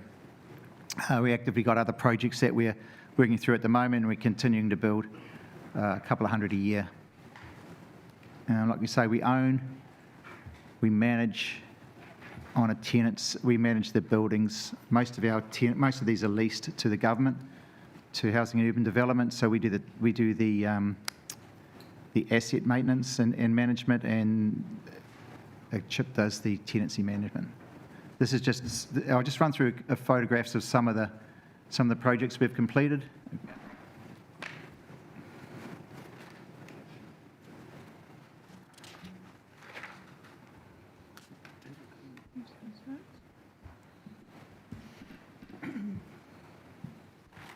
They range in size from the smallest is about 12 up to 65 in any one. There's Taronga, Nelson, Lumsden North, and we have done some for other chips and that we've sold to them as well. But that's not our preference. That's just because we were already approached by that. That's one we're building in New Plymouth. That's nearly finished. Whangarei, Lumsden North. This one we're currently doing in Napier. You would have seen the sign for that. There's 12 in that. There's one in Barton Ave, Napier, which we're getting consent for at the moment. So we look to build and maintain these to a good standard. But I guess you've read my submission on the on your elderly housing here. Basically, the idea is to answer your 5 key criteria, and the way we suggest that is to convert your properties to a leasehold situation where the council maintains the ownership of the freehold. We take over the improvements on a ground rent basis. We upgrade those. We commit to a certain number of properties being for the elderly in perpetuity. We commit to the existing tenancies having existing rights. We commit to adding houses and upgrading the ones that are there to a good standard. We continue to pay rates, which I guess you currently pay for yourself at the moment, ground rent, insurance, and we take all tenancy management. We estimate that's a saving to the council of between $30 and $40 million over the 10 years. That's taking into account the 16.1 you've budgeted to spend on it at the moment. So that's the net difference to the council. The advantage from the council is they're out of that business, but you own the land. The land appreciates over time with ground rent reviews. And so we commit to upgrading the improvements. So I think probably most of the balance of the time might be better off with questions you have for me about it. Excellent. Thank you very much, Jonathan. And I will just kick off with a question first up. I note in your submission that in the terms for the ground lease, you have a condition in there that after every 5 years, Soho has the right to nominate and purchase the freehold interest of 2 properties at the unimproved land value. So I'm interested in, I guess, and maybe getting into too much detail here, but how would you see the methodology of that land being valued in light of the fact that we've entered into this sort of lease in perpetuity? Just a little bit more detail around how you would see that process working, because the sale of those properties obviously does go against the principles that we've outlined in terms of what we're trying to achieve with the villages. Well, I think the current recommendation is to sell 3 anyway. So Yes. you are selling some. That's correct. The recommendation. We just thought it would be based on the government valuation at the time. That's the methodology we're proposing. Again, to take something like this on, there has to be some commercial incentive to do it. Otherwise, it just won't work. And so that is what we're putting up as a commercial incentive. And so that obviously would mean after 30 years, council would no longer have any ownership interest in any of it. If we elected to take them all up, then under that basis, yes. But I guess that could also be a discussion point. Yeah. I'll open up for other questions. Deputy Mayor Brosnan. Thank you, Jonathan, and to Soho for your submission. One of the things I wanted to tease out with you, obviously through this process, we put those broader objectives out that we were trying to achieve, and you've come back with a proposal. One of the reports, or some of the reports that we've had into the options for the housing proposal, essentially, if I was to summarise, said it was very unlikely that we would receive a commercial player presenting an option where council would retain ownership of the portfolio in its entirety, and management, say, like you've suggested, of the improvements and access to the rent-related subsidies and all of that would be done separately. Would it be... Yeah, I'm just trying to figure out if it's fair to say that you've presented us with an option that we've previously been told was hard to come by, and sorry, I'm thinking it through, acknowledging there's probably a whole lot to work through in the background if council went with any alternative proposal. Would you, with your submission and commercial mindset in this space, say that it is likely that council would receive detailed proposals and all of the points you've put in yours would be up for negotiation through some sort of commercial negotiation if council went down that track? Sorry, I know that was very convoluted. I think you're asking me is, for all the points we've put up, would they be negotiable through the process? Yeah. Yeah, like any commercial deal. There's things that are more important to us and there's things that are more important to you, I would think. And so it would be a matter of finding if there's common ground through that. And follow up through you, Your Worship. So you had an opportunity to review the 5 strategic objectives council set for this, i.e., all the tenants retain a home, it's financially sustainable for the tenants moving forward, possibly moving away from social housing, keeping and increasing the retirement housing units, and returning an income, I suppose, to council and enabling investment. You think you could meet all of those whilst negotiating some of these points of difference that the Mayor sort of outlined? Well, we specifically answered all your 5 on our submission. We've written all 5, and we've written how we meet those 5 criteria. So it probably would have been relatively easy to meet 3 of them or 2 of them, but we specifically went out to find a solution that matched all 5. And we may not be the only people who do that. Others may do it in a different way, but that's our alternative to how you can reach your 5 objectives. Thank you. Councillor Brown. Kia ora, through the chair. Thank you, Jonathan, for your submission. Apologies if you've said it and I've missed it, but I think you mentioned that you don't typically do the tenancy management, and I was wondering who would do the tenancy management in this situation? Oh, we would do that. Oh, you would? Yeah, we've had 45 years of tenancy management experience just on those, typically on those Soho houses. In those circumstances, we don't manage them. They're all public housing situations. We don't manage the public housing.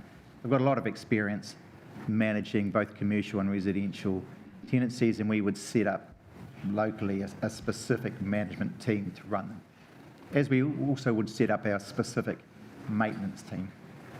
Okay. Solely for the purpose of running those. And another question, is there scope within the negotiations for us to sort of partner with you on this? Maybe more like a silent partner, but I suppose if there's a financial return, wondering if our ratepayers could somehow see a benefit from that while us still keeping some skin in the game in terms of capital or some. Well, there's quite a clunky interface probably between public office and commercial, but not to say it can't be done. I think we're sort of demonstrating quite a financial return to the ratepayers. Mm-hmm. But if you have something in mind, we're happy to look at any of those proposals, to be honest. Okay. But a lot of that would come down to the sort of our resource in terms of time and money, our 2 resources really, what sort of each of those it would consume from us. Mm-hmm. Councillor Bogue, did I see your hand up? Thank you. Just a couple of questions. When you say Soho maintain a minimum of 75% as elderly tenancies only on subsidised rentals, would this be under the IRRS, or you're not going to be become a CHIP or social housing provider in any way? No, we're not. We're not going to become a CHIP or anything like that. I don't think these houses will be eligible for IRRS anyway. They tend to want new supply. All right. So we would say that they would be ring-fenced as 75% of the median rental for a typical house in that area. That would be the. And a couple of other questions. The 2 sites that you've given us examples of here in the builds and Napier, who are the tenants there? It doesn't specify who they are. You've said MHUD and whoever else, and the other ones that you've put in that folder. One's Kangora. We're selling those. Oh, okay. And the other one's sort of up for grabs, is it, basically? And would you be interested in buying 3 of the 12 sites rather than all 12? That's what on a freehold basis, you mean? Under these terms. Just as leasehold? Yep. I don't know if it'd be worth us setting a thing up for that, but if that's what they came back, we'd look at it. But. Thank you. Councillor Gregg. Oh, thank you, through the chair. I just note that you're saying here all existing elderly tenants can remain in their existing units on existing terms. So does that mean no rent rises? Well, whatever the existing lease documents are, if they contemplate rent increases in 10 years' time, then we would just abide by whatever that agreement is. By the existing terms, we mean the existing lease document, whatever you have, and we haven't seen those. But if those documents say there's no rent increases, there's no rent increases. But I can't imagine you lock yourself into that. Councillor Price. Just want to just take out Councillor Brown's comments. The council would make their money out of rates and rental, wouldn't they? Ground rental. Yeah. So Yes. we would have an income. Yes. Yeah. Thank you. If there's no further questions, we'll move on to the second submission under Wallace Development Company Limited with regards to the office accommodation. All right.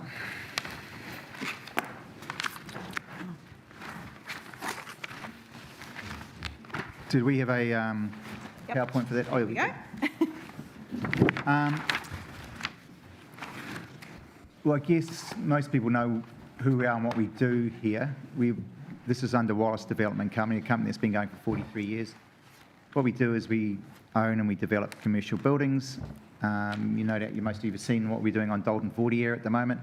So far, it's all sort of internal, but we'll get to the exterior of that. It's just a little bit about us. That's just an early image of what your building could look like. Just some images. These are ones we just did in-house.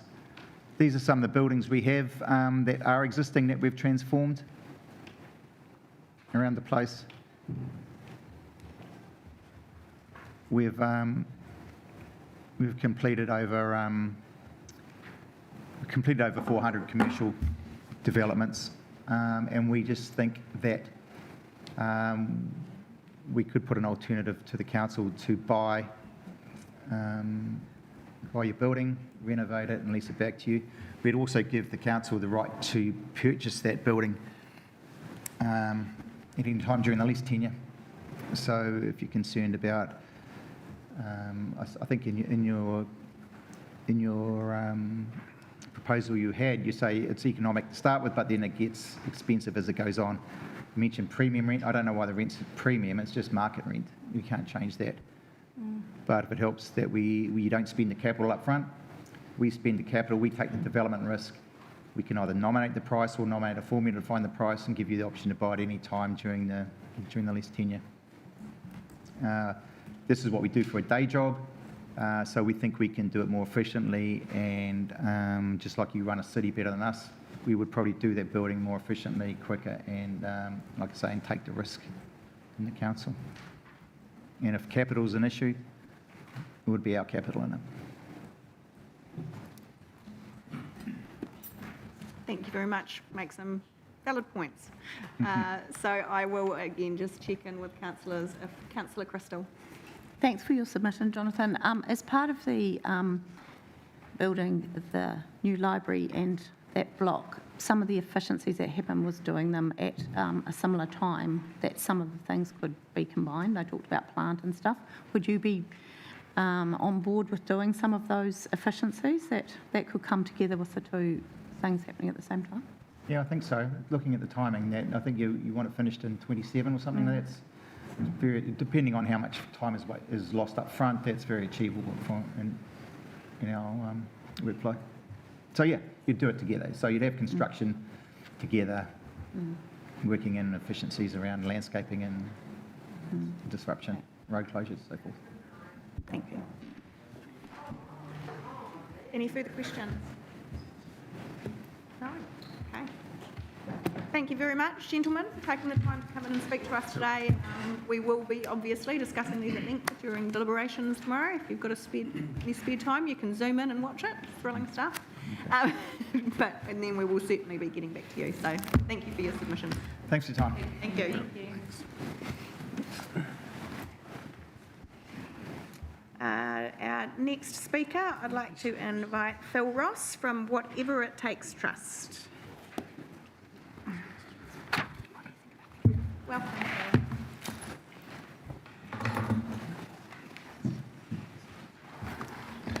Kia ora, and thank you for inviting us in for the opportunity to speak to our submission. I'm Phil Ross, I'm the General Manager of Whatever It Takes. For those who don't know much about us, we do mental health and addiction support, supporting somewhere around about 600 odd people in Hawke's Bay at the moment. And we do a number of housing services, and we have about 121 tenancies we manage at the moment as well.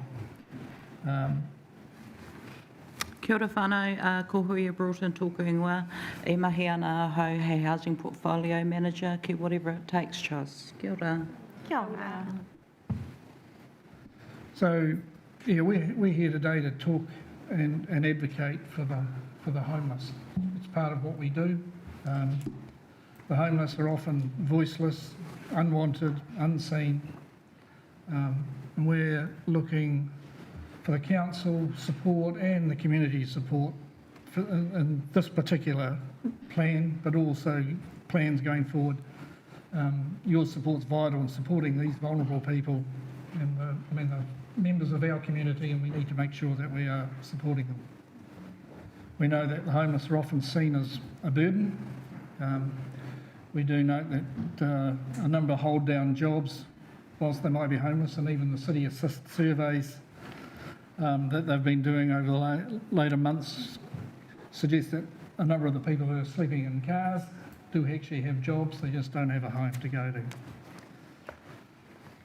What we need to see is this is not a problem that needs to be tidied away, but something that we can all work on to support these people and ultimately to house them. And some of the developments that Jonathan Wallace was just talking about go a long way towards that. And we'd like to see the council making sure there's no barriers in the way to those sorts of developments. We need to think about the messaging from the community and the council leaders, and we need to be inclusive and uphold the dignity of these homeless people. We appreciate the competing needs of council, especially in these trying times. Fiscal restraint is paramount. We also note with the central government moving to exit motels, emergency motels, and what was called COVID motels. This is putting extra pressure on the already limited housing stock in Napier.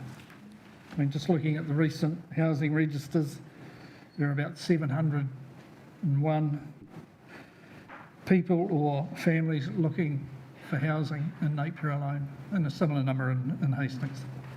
So it's a large number that we need to find. I suppose the short of that is homelessness is not going away in a hurry. So what do we need to do to support these people? You know, we've got to consider providing basic facilities, toilets, showers, lockers, you know, even the ability to charge their mobiles. You know, we note Orange Sky is here, and that's going some way in to help towards laundry facilities, which will be great, but it's only one small step along the way. In our submission, you know, we made a number of requests or suggestions at the bottom. We talked about study on having an integrated hub for the homeless. We have, with council and other parties, formed an action group to work on that. It would be great to have a wee bit of funding towards getting a feasibility study done in depth on that.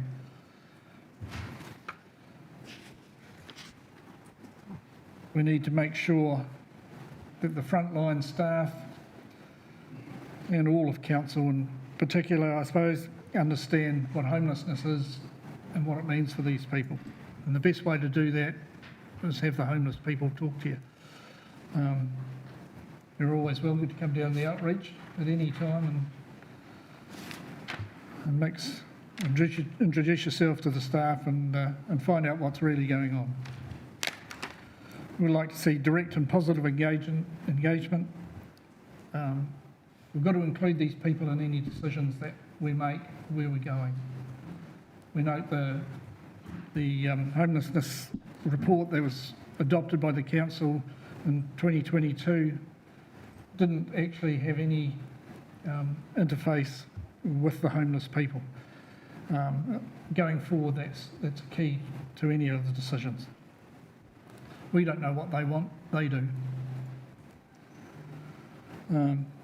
We also threw in there that maybe we need to be looking at a night shelter. We know with the cyclone, we had 15 people overnighting in the outreach for about 8 or 9 days. You know, they were very grateful for being out of that sort of weather. We've got winter on us now. Cold nights, and wet. We need to make sure that we can cater for these people, the ones that's sleeping rough. Kia ora whānau. I just wanted to acknowledge our whānau beside us and who are currently seeking shelter. And kia ora, thank you for coming here.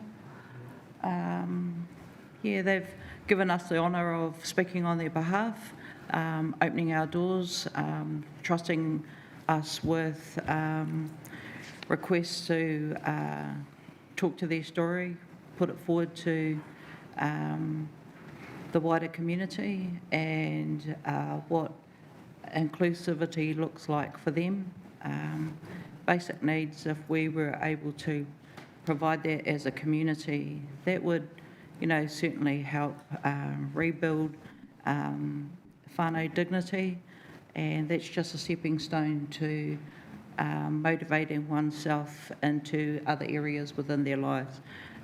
It's not a one-stop shop for whānau to access housing, but it's what comes before we head into that housing space that's required. Certainly a community approach is best, and we're looking, the Orange Sky that is coming to Napier only has one space in Napier to provide that service, whereas Hastings has multiple spaces for Orange Sky to set up. And we know there's a clear difference between the two cities, and we're dealing with the same people, and we're not receiving the support that we would hope to think we would be getting here in Napier for our whānau seeking shelter. I'm asking you to look beyond the submission and see our whānau sitting beside us who can't wait any longer. We would definitely like some more manaaki tautoko e whānau. Kia ora. Kia ora. And, you know, as I said to Chris in his submission this morning, Napier City Council is certainly committed to working alongside all the other agencies and organisations who are part of the solution for this. We're only part of the solution for this, and our role very much is around facilitation and working with these key partners we all know we have to do something. I've actually been involved in working on trying to find a solution for this in the whole 11 years I've been on council, and there's no magic bullets.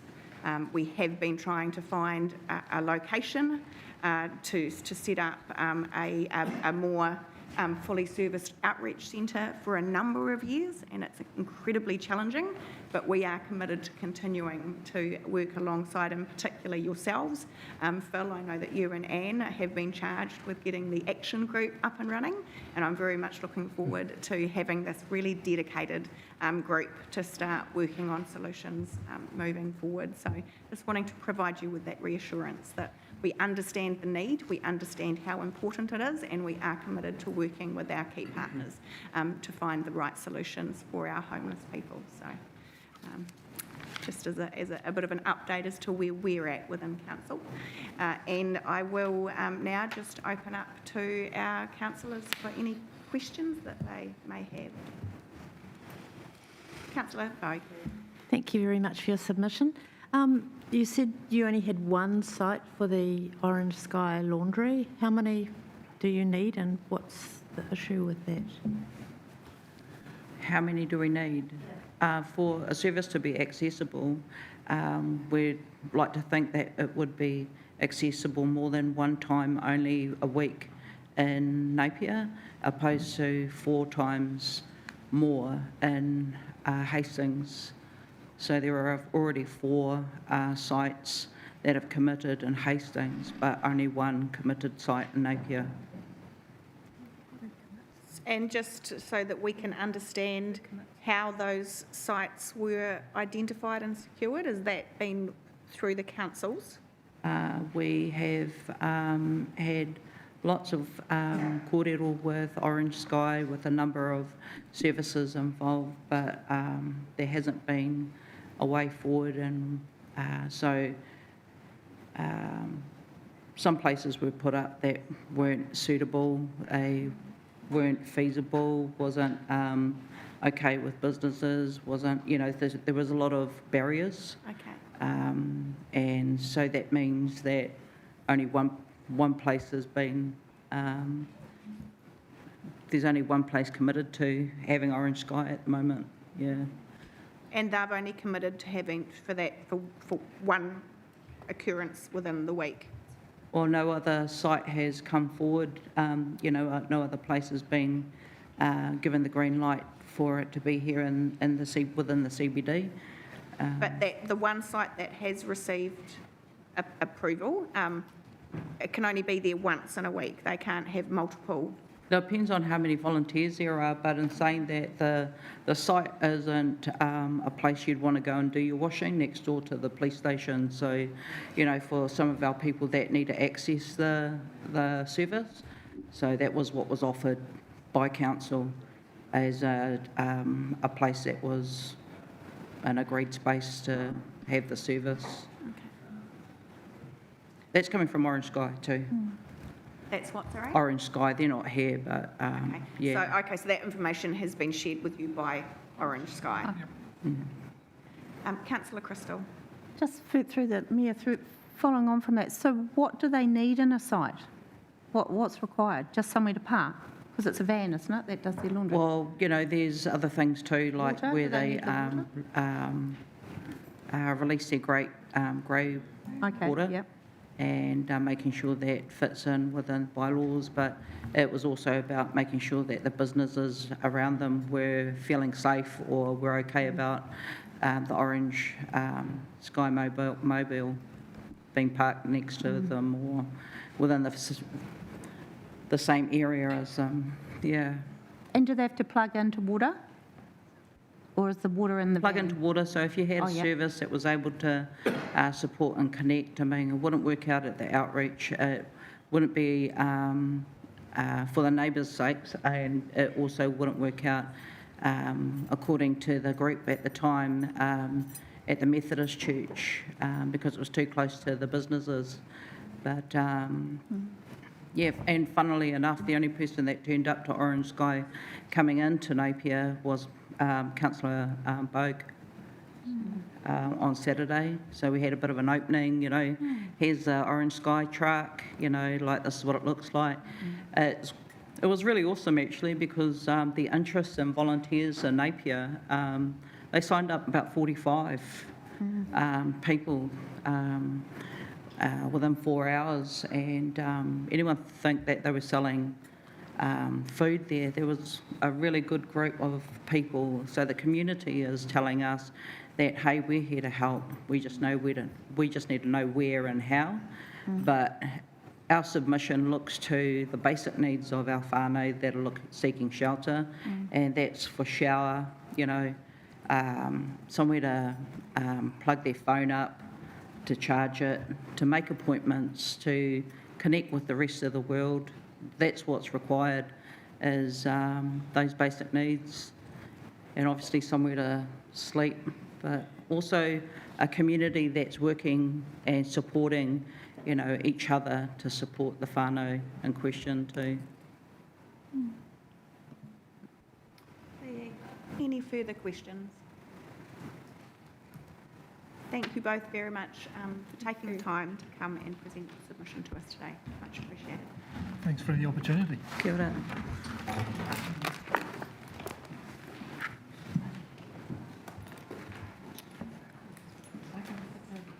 Yeah.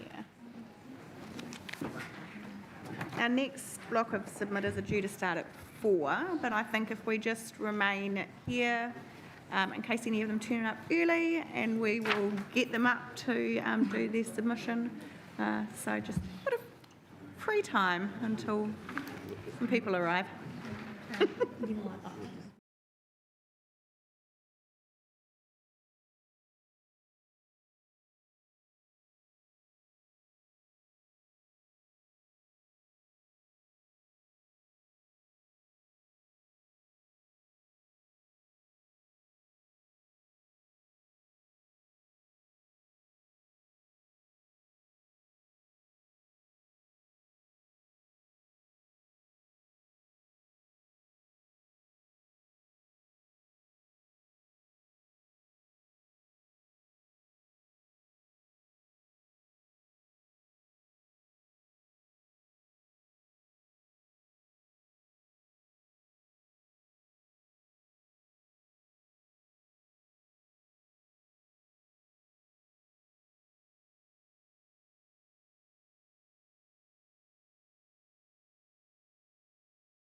Everybody to our final session of submitters for our 3-year plan. Just for our speakers, to let you know, you have 10 minutes in total to speak to, and there will be a bell that goes off at 4 minutes and 5 minutes, just to let you know you're about halfway through. And we would like a little bit of time towards the end to ask questions. So there's another bell at 9 minutes, which if you could wrap up then to enable questions, that would be fantastic. So, Selwyn, I welcome you up to the table here.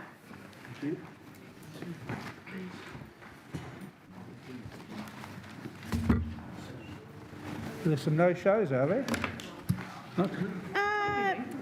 They might just be, we are starting a little bit early, because if we can finish early, then that's a bonus. Sure. Got another long day tomorrow.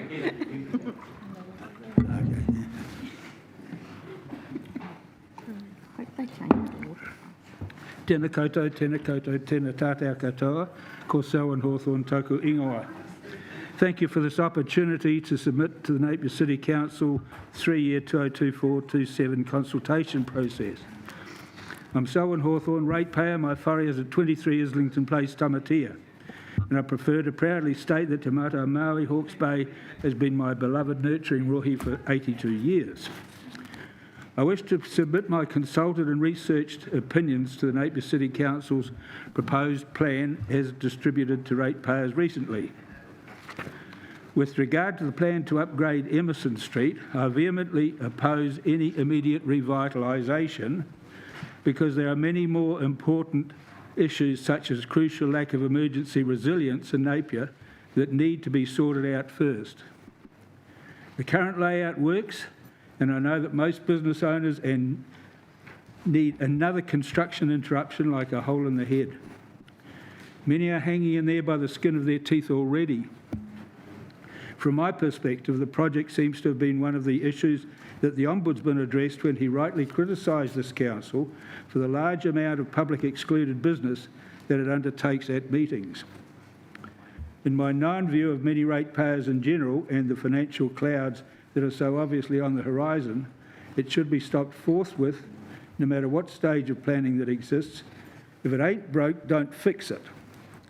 What little we know about the project puts it into vanity project in my books. Point 2, I cannot believe that NCC have regurgitated the future of council housing in the city in view of its previous space on council agendas and the supposed resolution only 2 years ago. But if there has to be any prioritisation as to either retirement or social housing, it is my opinion that our obligation should be directed to the latter.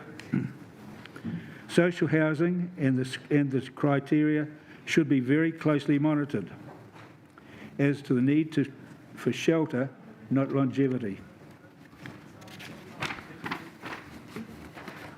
There are plenty of expert retirement housing operators already in that sector, and Napier City Council should be reminded of that fact, especially after your so-called business plan for high-class hotel accommodation that NCC thought should be built on the Station Street site of the now demolished council building. Point 3, my considered opinion on the plan to review of fee of charges and the change to how we fund some activities has the same odour as rearranging the deck chairs on the Titanic. But to get down to specifics, Napier City Council has ventured into an area of business that it should not be risking, namely events. Ratepayers don't get to view the inputs and revenues, etc. from these. This is a sector in which I have very deep personal voluntary experience and expertise, and I have seen the excessive, wasteful, disloyal spending, and it really bugs me. Operating costs are excessive and can be trimmed. 4, the most important resource within our city's boundary is the population. Their involvement in going forward has largely been cast aside, and with a multitude of other imminent and very expensive issues facing NCC that are seemingly not part of the 3-year plan, start with items such as potable water, stormwater, wastewater, the sewer outfall, the swimming pool, the aquarium, global warming and rising sea levels, etc., that can only add to to the Council's current batch of inflationary items in the near future. I don't think that my most recent breathtaking 60% increase in my insurance premiums, plus the general cost of living, others' current risks to employment, coupled with the various financial side effects from Cyclone Gabriel, are much different from the general population. I'm so worried that families must be in the most stressful situation of a lifetime. And now to be saddled with a 23% NCC rates increase must be stretching relationships to the limit. This is becoming very much a mental health issue for a large proportion of the general population under the current scenario, particularly when the community, security and geopolitical issues are added. For others, the Maori wards issue is adding to their insecurity and is all adding up to deeply stressed ratepayer base. Kia te pore, kia te pātou, be kind, take care. Thank you once again. Ngā mihi, kia pai tō ahi ahi. Kia ora. Thank you, Selwyn, and thank you for your submission. Just a question from myself. You refer to there being plenty of expert retirement housing operators, but as far as I'm aware, none of them offer the lower than market rate rents that we offer to our retirees. So we're filling a much needed niche in the market. So just wanting to know, are there other retirement village operators that are charging those lower rents that you're aware of? I'm not aware of at this point in time. Yes, yeah. Okay, and because that's why we've decided that it's quite important for us to be in that space, because based on the research we've done, we are the only ones who focus on providing retirement villages where they do have heavily subsidised rent so that they can afford that. So I just wanted to check if we were missing something. Can I respond to that, please, yes, Kirsten? Yeah. My point was the fact that I think it's been fairly well advertised that you're wanting to get rid of the social side of the housing rather than the retirement side. And I think our obligation would be firstly to the social side. Thank you for your feedback on that. That's why we're consulting on it.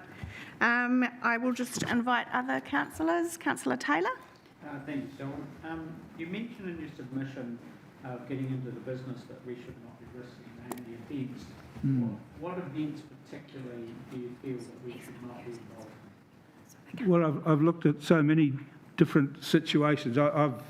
I spent a lot of time at McLean Park, have done for years, many hours in a year, and just looking at the way that how they're organised by council as opposed to by outside operators, and I think that the attention to the people who do volunteer is far better when it's done by outside operators.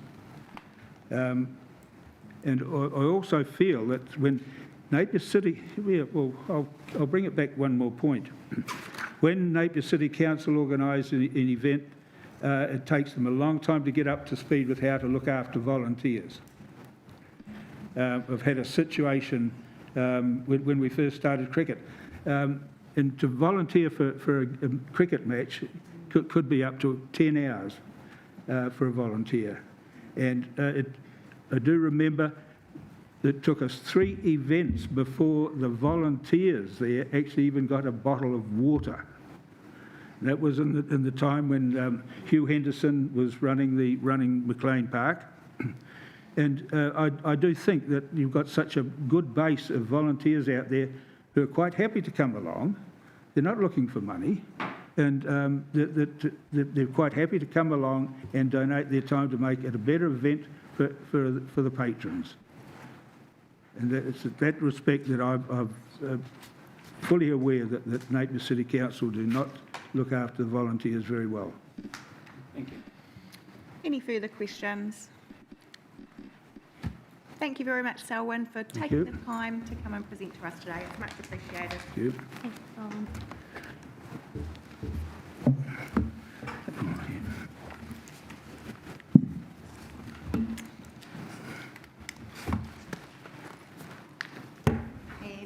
And I invite Ben and Georgia from the Napier City Youth Council to come and present their submission. Welcome to both of you.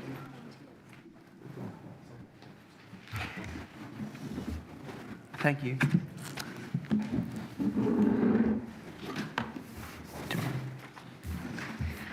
Okay, so starting off with the council housing, this is an issue that we have submitted on in the past and talked about for the past 3 years since I've been on youth council, and we agree with the council's decision to sell off social housing and keep the retirement housing, and we believe and we put quite heavy emphasis on selling the social housing to a social housing provider so that the people living in the social housing can continue to live there and receive like the proper services and stuff for that.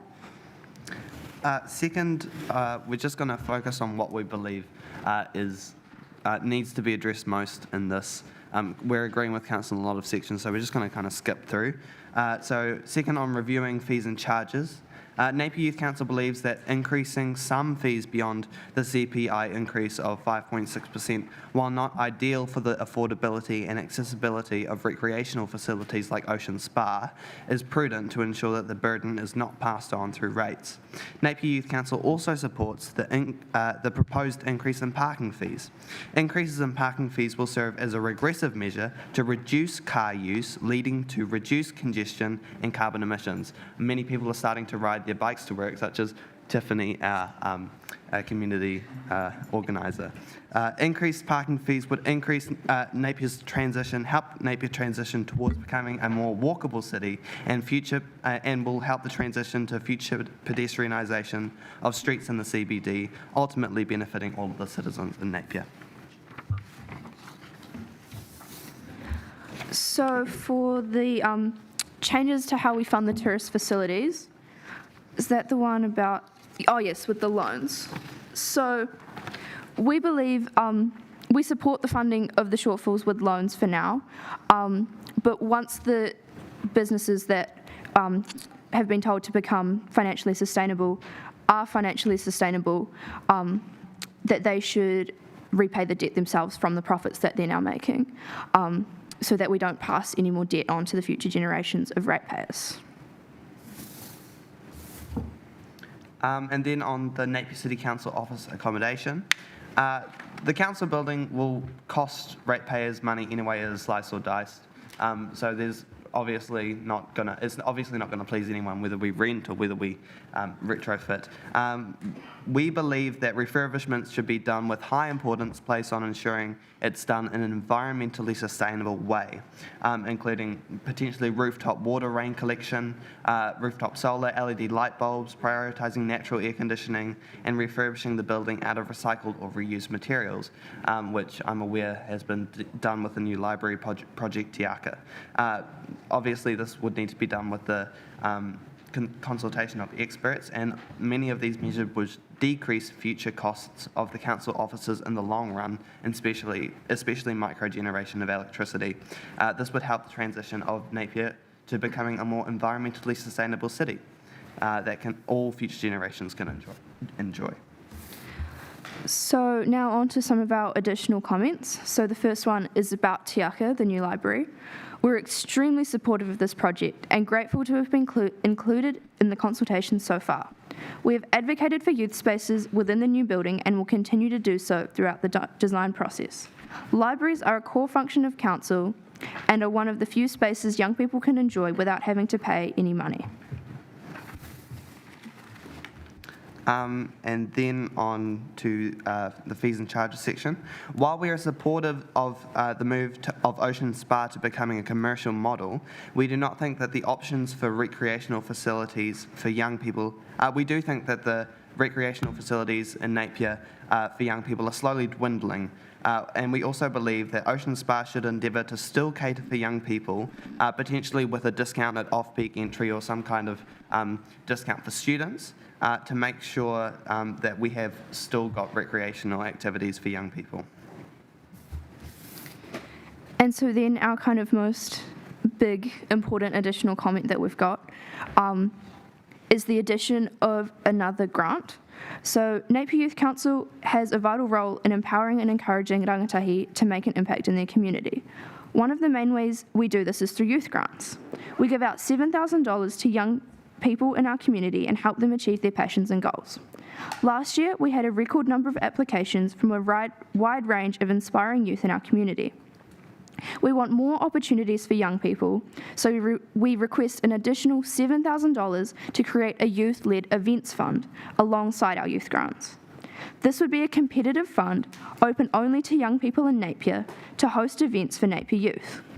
Not only would this provide activities for young people, it would also give them a skill in creating events.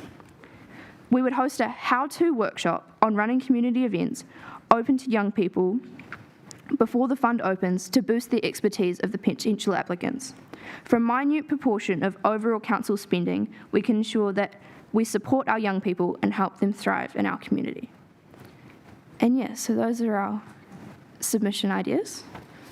Excellent. Thank you so much to both of you for coming to speak to us today, and a well thought out submission. Great to get our youth providing their feedback and input into our decision making. So thank you for taking the time.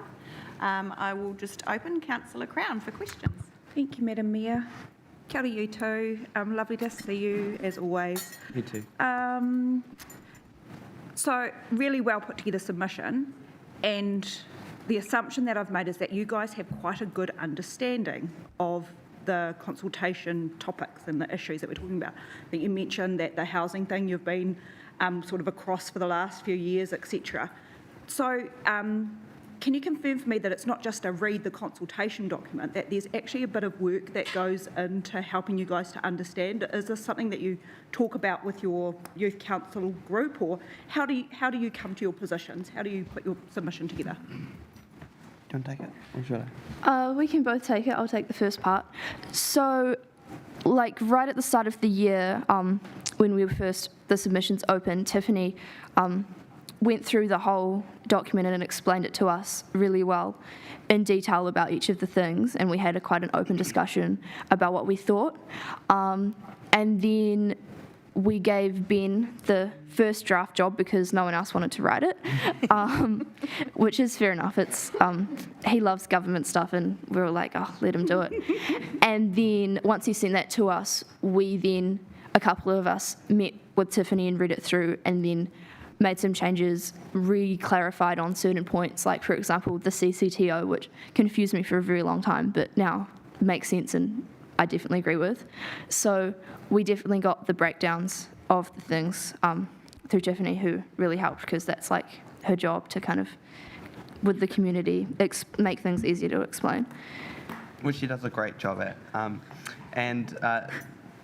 The first draft, it's a lot of, for me at least, there was a lot of just tinkering to find the right words, and many phone calls with Tiffany and emails back and forth and advice from her and things like that, and actually putting it together. She's been very helpful.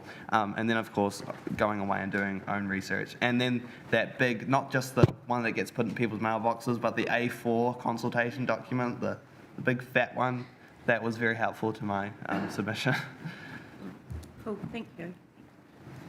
Councillor Crystal and then Councillor Bogue. Thanks for your submission, team. You did a great job.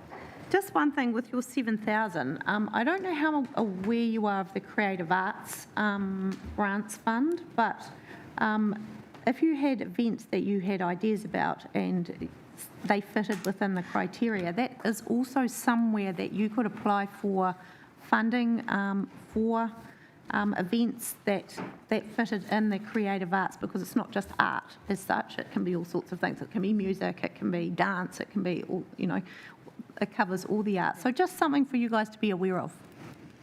We have twice a year when those grants are available, and the next one's in August. So just if you had an idea that you thought you could put together, then it's probably worth having a look at that. Yeah, I think that's a great point, and we might keep that in mind and go back to Tiffany and have a chat about that. So that's a great idea, but on top of that, what the grant is intended to do is kind of help youth with their own, like organising their own events, whether it is in the arts or whether it's in the academics or anything in that area, just and provide them with a workshop and some, lessons from experts or something like that on how to do it. We haven't sorted out the logistics, but this is intended to be another fund which we can give out to people.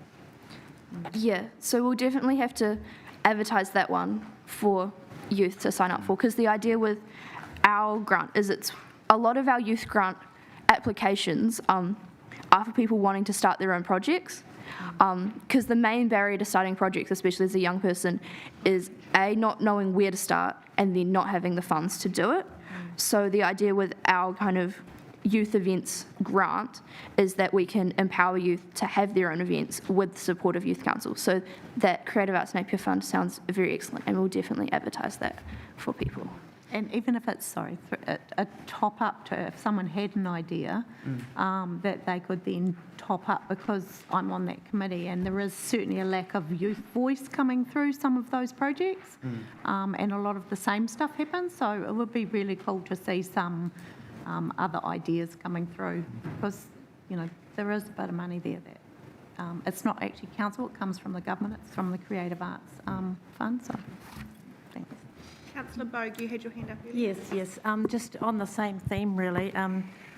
I just wondered if you'd considered, part of learning as an adult is how to do funding grants applications. But I wondered about the possibility of you going around and exploring the possibilities of getting sponsors for a youth grant so that you could hand it out, and perhaps EIT or Rebel Sports, something like that. If you're looking at a few $1,000s, you might be able to get $500 from one business and $500 from another, and have a lump sum then that you could allocate on top of the 7 that the council is currently giving you. It would be a matter of doing a bit of door knocking and using what contacts and networks you've got, but actually accumulating a fund, topping up the fund that you're getting so far through your own contacts and your own entrepreneurial effort. I think that's a great idea. Yep, I would agree.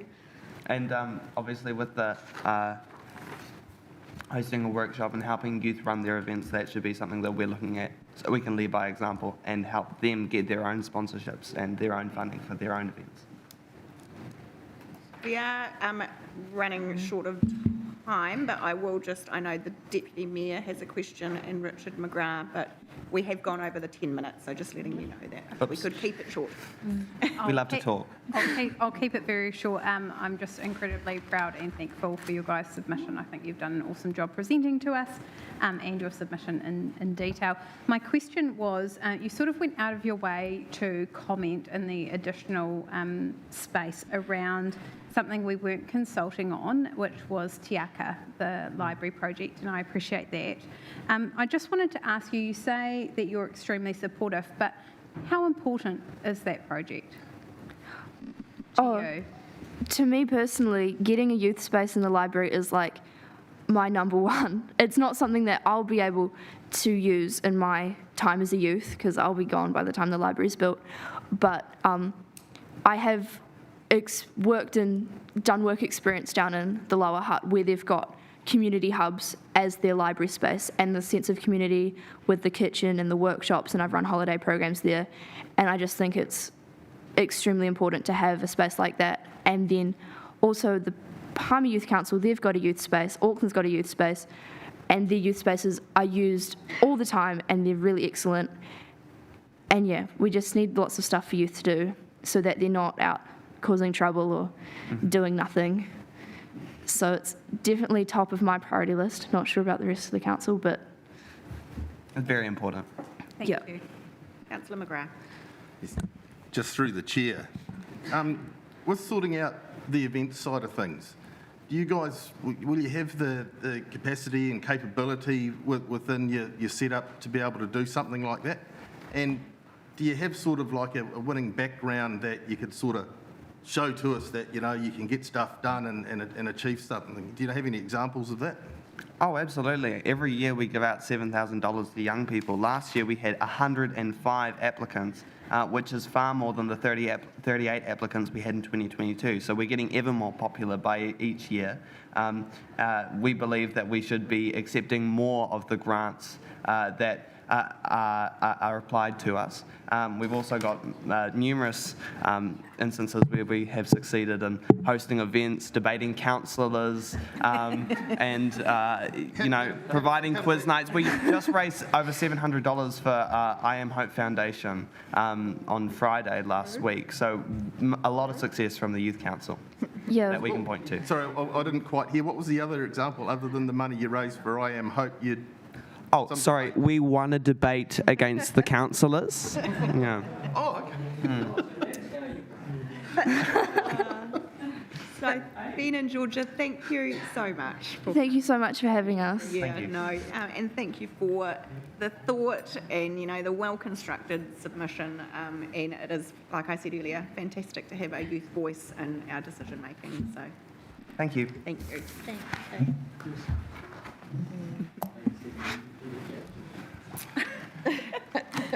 Janet and Bill work for free, but they are a duo.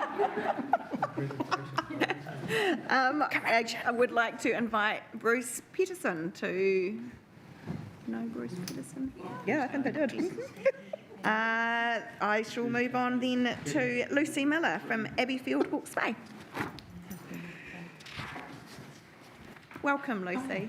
Hi, thank you. Tēnā koutou katoa. I'm here with Mark, both from Abbeyfield. Welcome, Mark.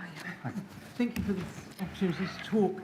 So, Abbeyfield is a registered charity hoping to build affordable rental accommodation in the form of a house that accommodates 12 people. So the committee is made up of volunteers and we raise the money to build the house. So we're in that stage at the moment of fundraising. But I thought just before we go over to the PowerPoint, I'd just say that how we sort of came about. I'm a social worker, and I think it was in about 2020, working with the elderly, and I was becoming more and more aware of the, I guess, the vulnerability of older people when it came to rental accommodation. So there was a shortage of, I guess, what we would call traditional pensioner housing. It was oversubscribed, and we were seeing people unable to afford market rents, and they would end up living in unsuitable situations where they had very little choice. So they're living sometimes in a violent situation, they're homeless, or maybe living in someone's garage that's cold and that type of thing. So we heard about the Abbeyfield model, and a group of us social workers, I think we were about 5 at the time, got together and found out more about Abbeyfield, and thought because it was an existing model and worked well in other parts of the country, that it was something we could put our efforts into. And yeah. Thanks, Lucy. Just by way of introduction, my name is Mark Bayliss, and I'm the chairman of Abbeyfield Hawke's Bay. We've been running for about 2 years, as it takes a while to kick these things off. But just to quickly run through what Abbeyfield is, essentially there's some pretty important words there on the first slide there, which notes that it's family style, that it's a shared living house, and that it provides a safe and social setting. And the thing for me there is that it's an affordable last home. So we often hear a lot about the affordable first home. This is the affordable last home for over 65s. Next slide there, please. Oh, I can. What, you mean I have to do it myself? There we go. The house that we're looking at constructing will be roughly around about 12. In fact, it will be 12. 12 residents will have a studio each. They get a private studio. They have shared communal living. The important part here is that they have a housekeeper who prepares meals, so they get their meals covered in the cost of the weekly rental. There's no medical care provided, but the normal sort of care that you can have at home. If somebody comes in to give you a shower, to dress you, to check, etc., that's fine. And really, it is the answer to the loneliness and isolation that older people can often feel. So we found that the number 12 is about right in terms of being able to manage a group, and then to also have, I suppose, social interaction between them. There's quite a few friendships come up. So the benefits are the companionship and the security. The nutritious meals are a brilliant idea. And the very bottom one there, the affordable rent. So there's no capital entry required into this. And the kicker for me that got me involved was that I was amazed that you can have a studio in an Abbeyfield house. You get your meals, and it's all covered by the National Super, the amount of National Super. It's actually a bit less than National Super. Abbeyfield peg their rents against National Super. I think it's about something like 90% of what it is, and so that gives you a little bit at the end of the week to buy beer or go to the TUB or do something relatively exciting like that. So, but the thing is, you can get the food warm, dry, safe, and some camaraderie in a house. So yeah, excellent. You can see that the need for this type of accommodation is just going to increase. These are some factors from the Hawke's Bay the last census showing the cohorts of ages as they come through, and we can see that there is this is something which is obviously going to. I mean, some of this is probably too much of a surprise to you guys, but I suppose we see that we're plugging a need, and to be fair, we're sort of just into the initial stages of trying to put a house together, and we've got a waiting list of reasonably substantial length, so it's sort of how it is.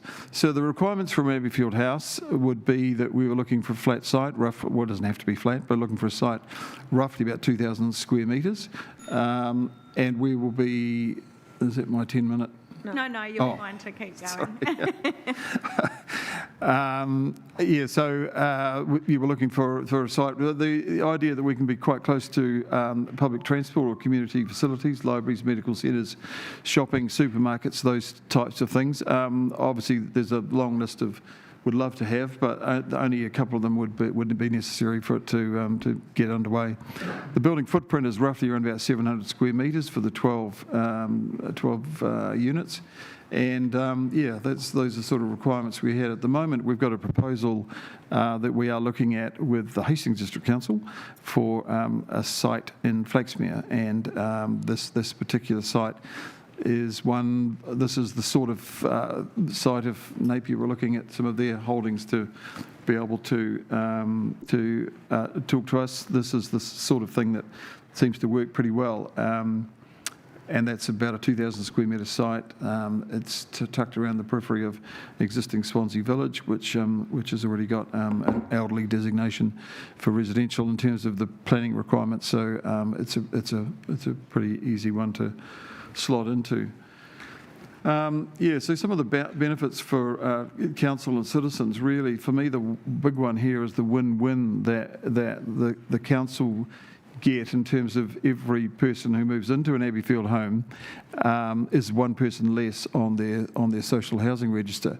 So so we're providing the ability for these people, as I say, to have warm, dry, and safe, and to give them somewhere that would be their last affordable house. These are some of the assistances that we've had around the country. We've got 14 houses that have been built already in New Zealand, and these are some of the assistances that we've had. Auckland City Council gifting a site to us, Queenstown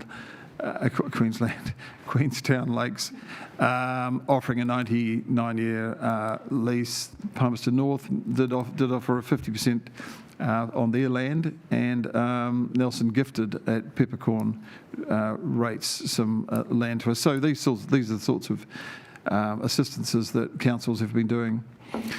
So this is the hard yards here, because roughly just to build one of these houses is about 3.5 to 4 million on today's rates, building about, as I say, about 750 square metres. If we can find a way to lease land on a peppercorn rental, or to have some sort of deferred type payment, it does tend to speed up the process by about 2 years or so, it's shown, and it reduces obviously the cost that we need to raise by about a third. So Abbeyfield Properties do have Abbeyfield Properties Limited, and as I said, we've got the 14 houses around the country. They can use that as leverage for a mortgage. So we can get a mortgage up to about 600 per property, and then some of the contributions that are made by way of rental go towards that. The other thing which is important is that we do have a very good system for programmed maintenance, so that there is a team that is around the country and does do the maintenance that's required on the buildings as they come up.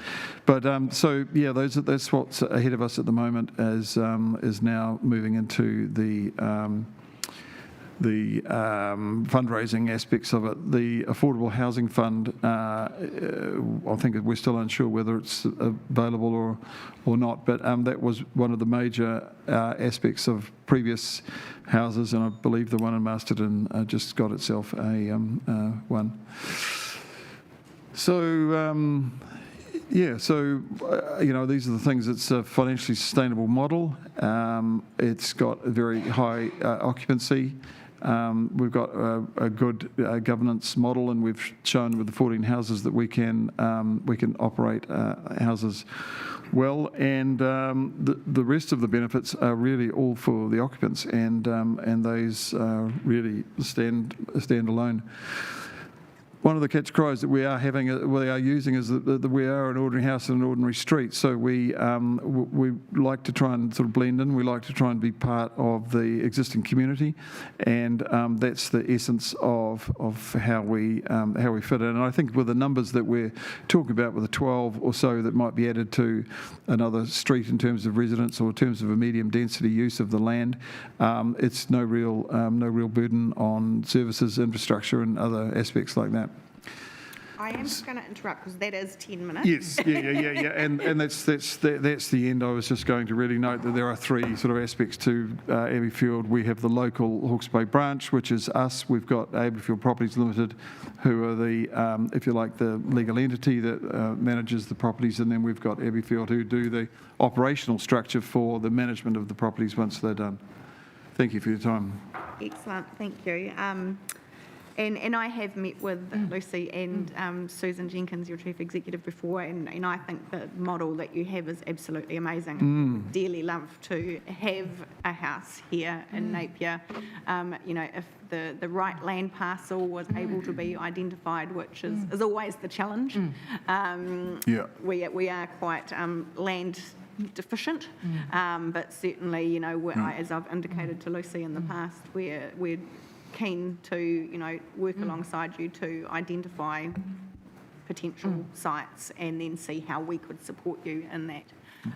So I'll open up to the other councillors who may not be quite so familiar with the model and may have questions, and Councillor Crystal. Thank you, through the Mayor. Just a question, how do you choose your tenants? Well, they will be people who don't have financial assets for a start. They'll probably be on the social housing register. If it's an established house, and generally if there's a vacancy, they invite somebody in to live for a couple of weeks, see if they like it, see if they fit in. When it's a new group, we'll have to work that out, There is a relatively well-established sort of interview and assessment process that people go through. So there will be kind of an job interview type thing. But yeah, the thresholds for any other thing other than for fitting in socially aren't wildly high, So. Okay, thank you. Councillor Price. Just a quick question. Thank you very much for the presentation. How much land would you want? You're roughly about 2,000 square metres, which is roughly half an acre. But we've found that we can make houses work in Auckland, where land is of course a premium. They've found that a two-storey house does work quite well. We've got to move into obviously putting in lifts and stuff, but in the big picture, that's not a huge burden. So really, look, anything from probably I would say 1,200 square metres up, which is a generous quarter acre, but it's something along those lines. So. And on that note, have you had any success here? Not identifying any sites? Yeah, well, I suppose the other problem that we have is, and you kind of get it, I suppose, in terms of being voluntary and everything else, that we aren't wildly financially agile. So for us going to, well, we wouldn't be going to open homes, but, for us to be putting in offers and bids, etc., on pieces of land that were commercial development can be a bit tricky. We have teamed up, though, to be fair, we have teamed up with other land developers who are bidding for council land in a large area, and I suppose it kind of makes their solution look quite good to have what could be considered what is considered social housing sitting in there, and then they can give us quite a reasonable time frame in terms of our finances to get going.